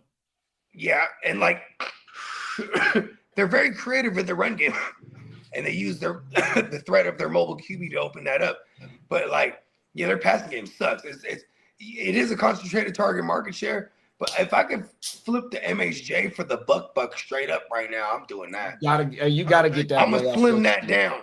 You know what I mean? Like some of these big old the 3-for-4s or the 3-for-3s. We could just diagnose what they really want and what we're trying to do. Because I'd rather break it down and you know what I mean. Because think about this: you make one trade like this, you're kind of stuck. You know what I mean? Or if you're gonna do if you are the 2-for-1 guy or the 3-for-2 guy, you know what I'm saying? You kind of get stuck after that. You know what I mean? Like this is a wild. I'm trying to get top heavy. If Quentin Johnson keeps up his pace, he's on for 7. Here we go with the Chargers again. Listen to this, 79 catches, 1354 yards, and 17 tugs. I'll take the under. Okay, there's a trade. The Titans are trading Javarius Brownie to the Jets in exchange for a 2026 late round pick. Okay. We got a different opinion. Hey, we got a different opinion in the chat. Shout out to PC. It's looked like your first time around here. Yeah, man. Good looking, PC? So PC told Jay Reed to do that trade. Let's refresh what the trade was. The trade said, would you do Walker, Hill, and Ibuka for Bucky, London, and Ridley? So PC, let us know why you feel like you should do that, why Brett should do that trade. 100%. If I was to make a case for it, it's that Ridley, he's went through like a bunch of bad secondaries. But what scares me about Ridley is like he should have capitalized on that Rams secondary. He didn't.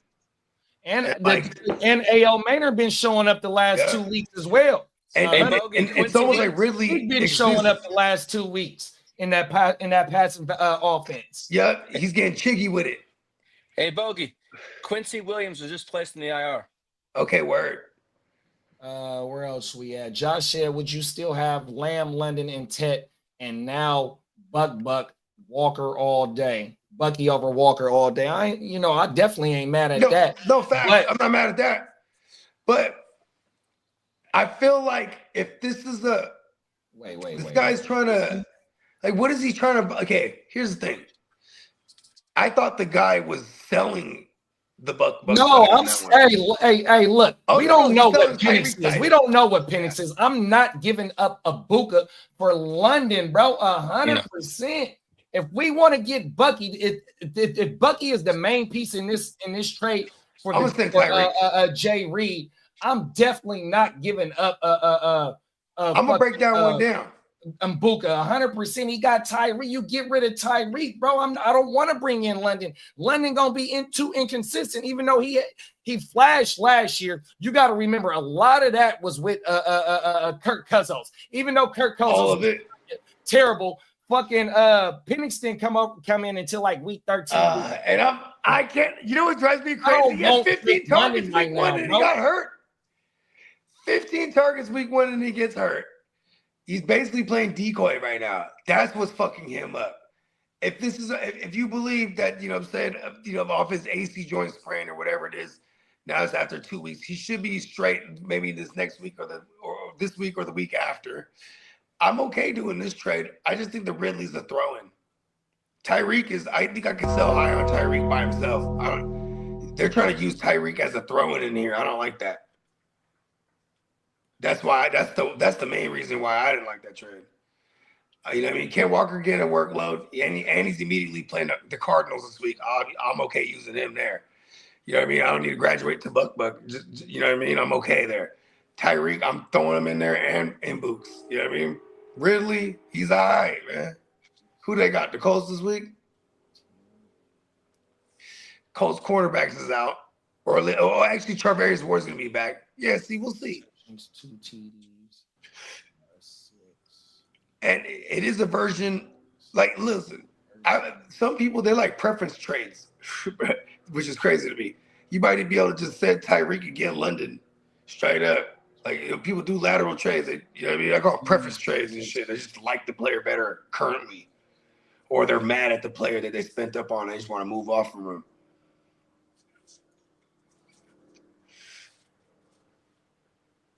Yeah, I'm not doing that, bro. I don't want London. So if I gotta go get if the main piece that I want is Buck, yeah. We'll figure it out. I do love the shit out of some double E, bro. He's on how many targets and receptions has he got? Break me down some double E. Let's prorate him. Hey, good looking PC for sure. That's what the conversation is always going to be about. Oh yeah, man. We always welcome the conversation. Oh my mama, we shot. Hey, iron sharpen iron over here, big bro, and that's why we do this shit, big bro. On my mama, 100%. Good looking for pulling up. And when it comes to it, I would rather have Bucky over Walker. I'd rather have and I would buy low on a London right now because I'm selling high on a Tyreek. Man, Buka, we're about to see this right now. What did you got for me for Books? What happened? What's the Books on the year right now, target wise? Week 1 was 4, 6, 67, and 2. Week 2 was where we at? I just was looking at that. 4, 7, 29, and 0. Week 3 was 6, 8, and 85 with no tutty. So he has 21 on the year, right? Yeah, he can hit for 100 grabs. His ADOT's not going to be the craziest though. They're using him like Godwin.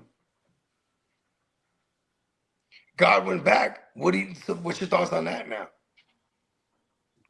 It helps out the offense 100% because when Godwin went down, and they'll move him out on the perimeter. They would do Godwin when Godwin from some of the plays that I've seen Ibuka at, he's been on the outside as well. You can play him inside and outside, 100%. There you go. But also interchange them. And when Godwin went down last year, the offense really didn't lose too much of a beat. Not to say that Godwin wasn't an important part of the offense, but he still threw for 42 touchdowns, 43 touchdowns, and 4 thou wow when Godwin was right there behind, or he was on pace with Jamar Chase last year, bro, for the first through the first 7 weeks of the season. 100%, bro. But I'm a big Baker guy too as well, and Penix and London and that shit. I'm not a true believer in that Atlanta offense right now, dog. 100%. I need to see it, bro. Shout out to Knife ID DIK. My bad for taking so long to get to you, big bro. Good looking for pulling up. Shout out to our Twitch users, man. 100%. He said, "Yo, do I trade James Cook, Indiana Jones, and Michael Pittman for Saquon?" Hell no, big bro. No way. Plus, James Cook is like RB1 right now. He's been doing great. Giving up a whole do you think that regression's coming? He's going to feed against that New Orleans defense.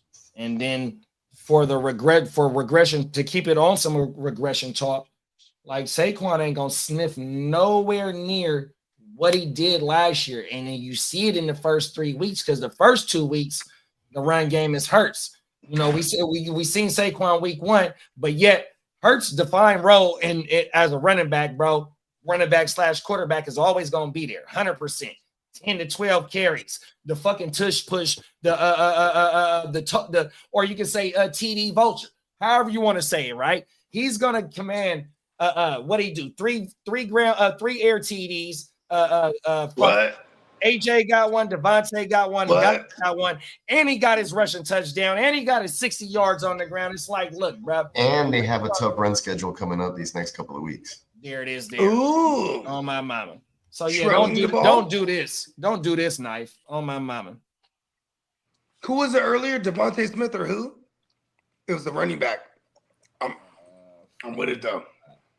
But yeah, like Peacock let off. You got James Cook. There's no need for you to even be thinking about Saquon, bro. Yeah, he says he has Caleb, Jordan Love, Brees Gibbs, Trey Benson, but I'm still cool with James Cook. Now you got the number 1 running back right now, James. You Cook. got the number 1 tandem, Gibbs and motherfucking James Cook. Oh shit. Oh man, just go win the championship, you know? Yeah, fuck Saquon. Hey, look, over here at the Heart to Start, we got a saying, bro. We don't fall in love with the name. We fall in love with the game. So the way that translation of fantasy football is, if a big player with a big name ain't putting up points and you got a lower name player that's putting up points, you got to have the heart to start, man. All this shit tie in, dog, 100%, man. I'm mama. You got to have the heart to start. Hey, look, here go the saying. Look, bro. In fantasy, if you ain't got the heart to start, you ain't got the nuts of a champion. And in life, if you stay ready, you ain't got to get ready. And that's why we here to help you get ready with this fantasy football homework that we do for y'all each and every motherfucking week, man. 100%, dog. That's what the fuck we do, dog. What the fuck I'm talking about? That's what the fuck I'm talking about. Fantasy football isms and real life isms, man. 7 days a week, man. You ain't lying. It's kind of crazy because I've seen Double E get traded a bunch of times this last 2 weeks in a couple leagues. You know what I mean? So, yeah, but I guess a bunches too. But, you know, it's like, I was like, you know, I'm looking at it like, okay, super flex, you know, motherfuckers got QBs. And here's the thing, it's like, it's funny because when you're this early in the year, people still look at things like, oh, well, you know, I got him. This player, he's a second rounder or he's a first rounder. That shit did not fucking matter after the draft. Man, once it's point scoring season, bro, if that motherfucker got that big name and he's giving you duds for consecutive weeks, I'm flipping him. Come on now. CD Lamb on the block right now. Come get him. Who's patient? You gonna pay him. You gonna pay up. I promise. But you'll be happy you got CD. See? Everyone wins. PC said, who y'all hire on rest of the season? AKA Bill Collector, Jaworski Merritt, or Travion. I'm looking to trade for one. I like Bill. Patriots look down bad. We need to see Korsky Merritt get involved in the receiving game, but also they using C-Rod and Jay Nichols, bro, 100%. And fucking AKA Bill Collector only had 5 more carries than Jeremy McNichols. And then Travion, like, okay, by proxy, I think he should get like he should get a good look this week, right? But it's like, do we want to be attached to that offense? And then that's where he said in his comment, like, I think he basically said, I think New England might be ass, bro. Yeah, they could be asked as long as they want. We just seen him get 12. No, he went 6 for 6 the first week. And even though he didn't get a lot of work last week, he got some PPR work as well this week. But they definitely 11 for shuffling him 28 around. and 3 for 3. He got out there after all the fumbles. It took 3 fumbles for them to start going back to him. He did whip on a pass pro. That was crazy. And then they immediately took him off the field. But with Bill, he's 100% always gonna be in a platoon. Not even a fucking timeshare. He's in a committee, a fucking platoon type shit, bro. With a quarterback that has the threat of running. Yeah, that's why it makes it a platoon, right? And then you got Debo there too. You'll get in a run game too. It's like, and I want the Bill Collector to be a guy, right? He was a fun story in the offseason because I was able to acquire him for next to nothing everywhere in Dynasty and then redraft. And until we got to redraft season when they traded Brian Robinson, and then everyone went crazy, including myself. But at least people beat me to him in redraft. You know what I mean? Because I would have had all the Kroskis right now, and I'd be trying to make the case right now. Hey, this motherfucker is yanking today, man. The people is showing up, bro. Shout out to J Hang 2-0, man. J Hang Dub. Hi, would you trade Brian Thomas and Travis Hunter for Quishon Junkins and the Scat Man? The Scat Man.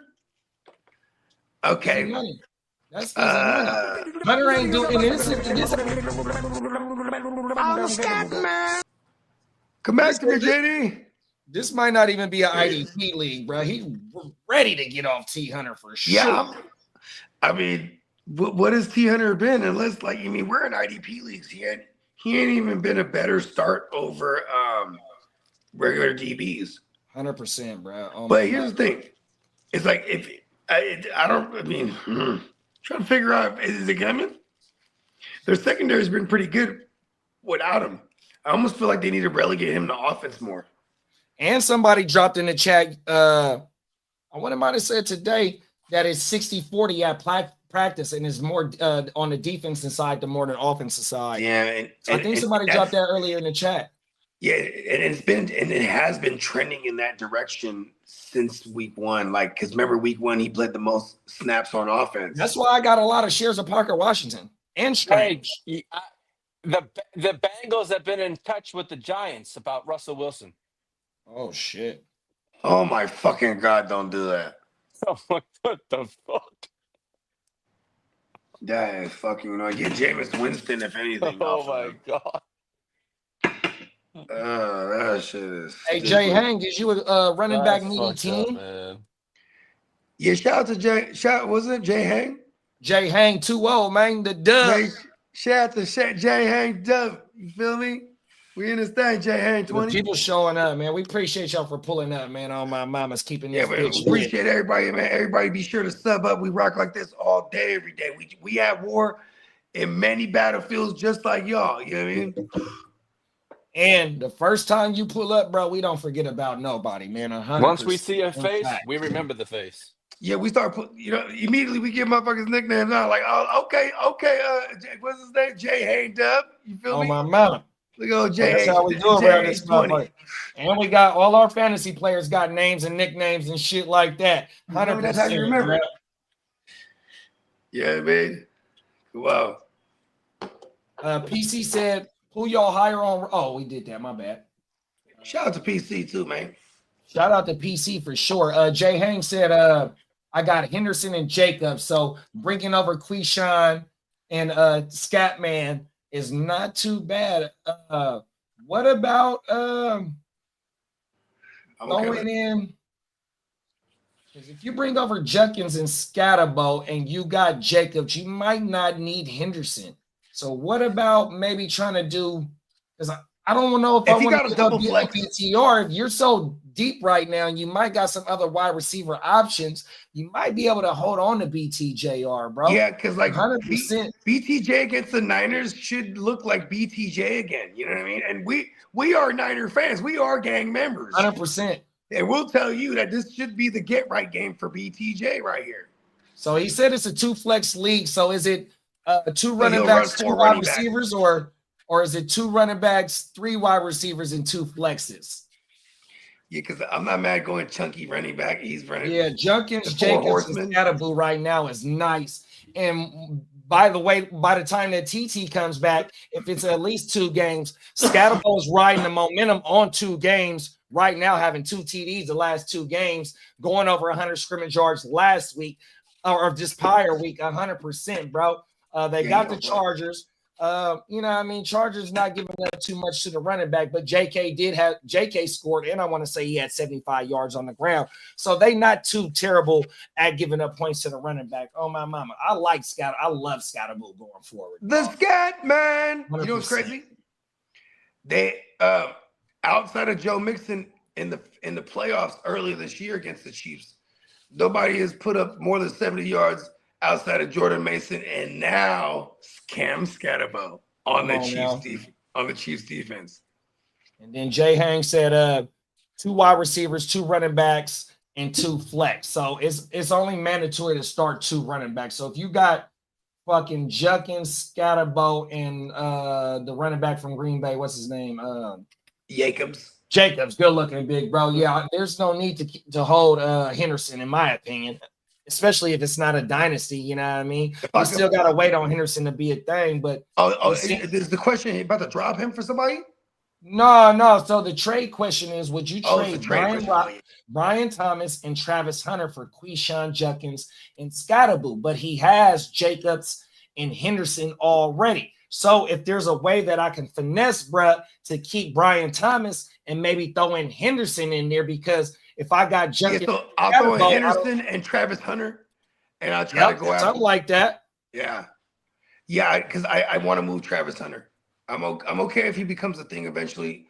I don't want to lose in attempts of it. You know what I mean? Because you can't start him right now in a lineup. I don't even think he's a fringe flex. You know what I mean? He gave us some more content. So he said, my wide receivers are Drizzy Drake, BTJR, Travis Hunter, Double E and Ibuka, and London. But London and BT have been failing him as of lately. No, facts. But BTJ is in a bounce back spot here, a get right spot against the Niners secondary. London, they have Washington, who has been giving a booty to perimeter receivers. Shout out to 3rd-year receiver Trey Tucker, who just went crazy on them. So I'm okay with these guys being in good get right spots. I'm not making this trade. And he got Double E. And then with the way his team's built, I'm going 2 receivers, 2 running backs, and then 1 of each in the flex. He's going 3 of each right here. And he's a good balanced team. That's the strength of his team. Talk your shit. I like that. Shout out to Jay Hang, man. Shout out to everybody. Yeah, I don't think he needs to make this trade. Yeah, let's go compete. Yeah, I mean, hopefully you're not 0-3, because then I understand, like, sometimes the decision's already made. You know what I mean? They might, a lot of times, and I'm like this too. I'm looking for confirmation bias. You know what I mean? Because that trade is that he might already want to make this trade. You know what I mean? I just don't think it's that dire, even if you're 0-3. You know what I mean? Come on, like now. Shit, you can win the next 3 weeks, and then you're sitting at 500. And then you're glad you didn't make that trade. Come on, Double E, don't fail us. You know what I mean? We got a big uptick this week. Who they got? Who the Bucks got this week? They got the Eagles, bro. Golly. So Double E's gonna draw when he's in the slot. He's gonna draw Cooper DeJean. But Cooper DeJean, he's a great tackler after the catch. He doesn't let too many yards after the catch, but he gives up pepper action. So it's like, Mbuka can still rack up a gang of catches this week. But plus, he's not playing exclusively in the slot. You know what I mean? they'll put it if you have Godwin out there and they're going a big package. Pause. 12 personnel. You got Godwin on one side and then Books on the other. And Books is cooking, bruh. What's his name? Jackson. They have Adoree Jackson there. Oh my God, that's bad. Jay Hames said, I scored under 90 points the first 3 weeks in a row, but thanks for the advice.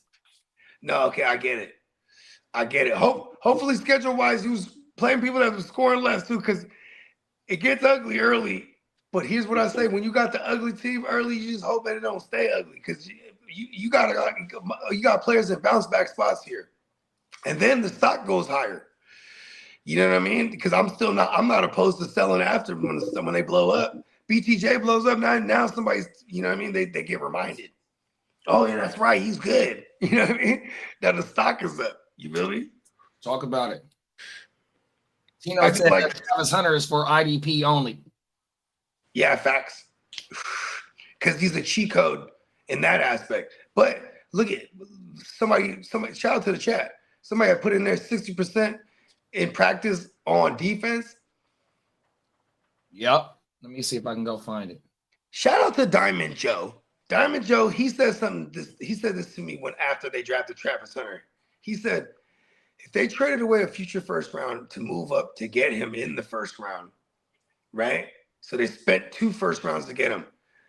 Like, why wouldn't you use them in every aspect, but predominantly at receiver? Because they needed to, and this guy's that talented as receiver. But it's like, okay, where's the emphasis at? They're emphasizing on him on defense right now. And their secondary's actually been good for what it's worth. They haven't really been playing too, you know, outside of maybe the Texans. That's probably the best offense on paper. Okay, they did play the Joe Burrow-less. They lost to the Joe Burrow-less Bengals. Never mind. Yeah, the Jags suck. The Hotos, the Jaggets, the Jagnuts, the Jagnuts. That shit was funny. The Jagnuts was funny as a motherfucker. Yeah, I can't. Big pause, because it's also just another guy. Nuts. Pause. Nah, what'd you say? If you ate those sour cream chips in the refrigerator right there. The Shagwires.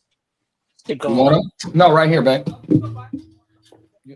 Says, I've been saying they've been using Travis too much on offense. He should be a full-time DB with offensive packages like the way they used Prime. Yeah, I'm not going to argue that. Do we pay that much up for a corner? Right? A corner that has the ability to play receiver sprinkled in? I think Prime kind of became that. You know what I mean? Prime became that. He did. I'm offensive like, weapon and packages. Yeah, because I think that's where I'm the most torn about Travis Hunter. It's like, what is he? Because Prime was explosive in the punt return or kick return game or whatever. Mm-hmm. And then they were like, you know what? He's so explosive. We're going to use him on offense. As a receiver. Right. They're like, reverse engineer everything you do as a corner. Only this time, you're catching the ball. He's like, it's the same thing I do. Exactly. You a bait. He knew quarterbacks like a motherfucker, and he was the king bait and king shoestring. He covered it all. King shoestring tackle. He only had 9 toes back then. Now you guys all but 7 or whatever. He's a character. Well, JD had a slide, and I'm getting hungry for lunch. You guys ready to call this one? Hey, we can call it. Let's put a bow on it, man. Shout out to everybody. It was real lit.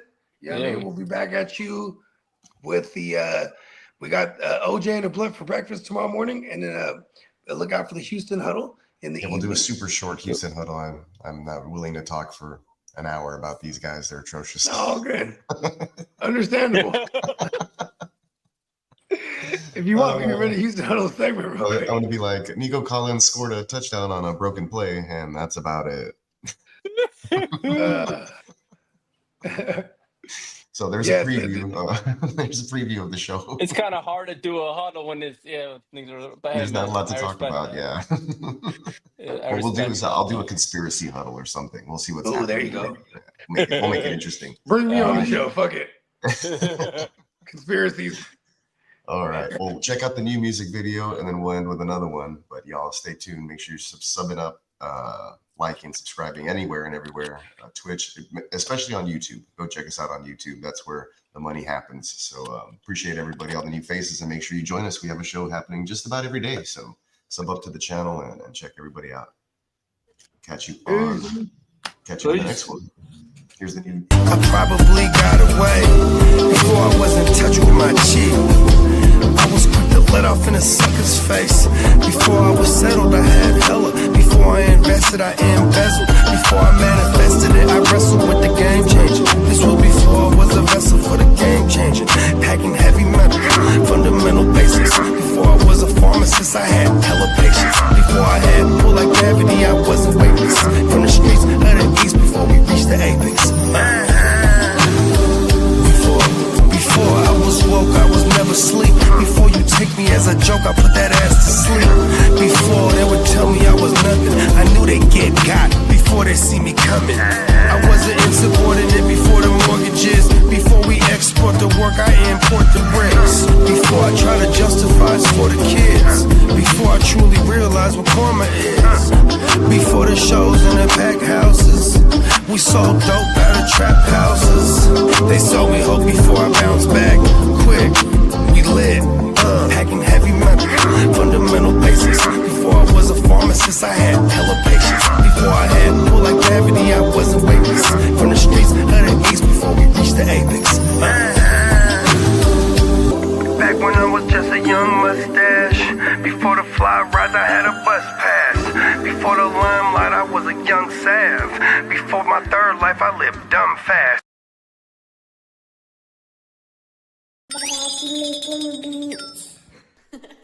Prime 1 with the slap.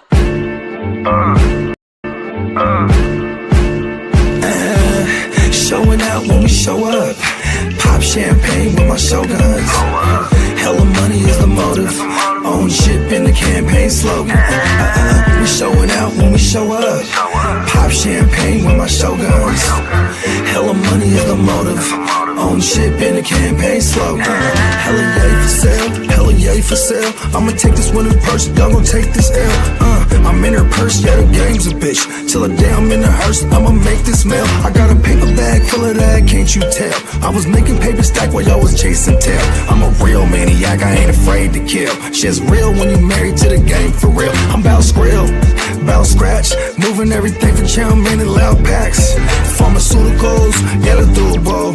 Dumb racks got the bag going stupid out. Showing out when we show up. Pop champagne with my shoguns. Hella money is the motive. Own ship in the campaign slogan. We showing out when we show up. Pop champagne with my shoguns. Hella money is the motive. Own ship in the campaign slogan. Hella yay for sale, we campaign for real. I'm online like a nerd, but I ain't for real. I'm on the grind with the birds, Eve 8 and 12. Getting high, hella fly, how it made me feel. I live in a digital world. Prima donna fucking with material girls. I was just a mobster from the underworld. On my pocket shit, screaming fuck the world. You on your cop shit, handcuff your girl. Every time my palms itch, stack it up for real. We got work, no cubicle. Dumb racks got the bag going stupid up. Showing out when we show up. Pop champagne with my shoguns. Hella money is the motive. Own ship in the campaign slogan. We showing out when we show up. Pop champagne with my shoguns.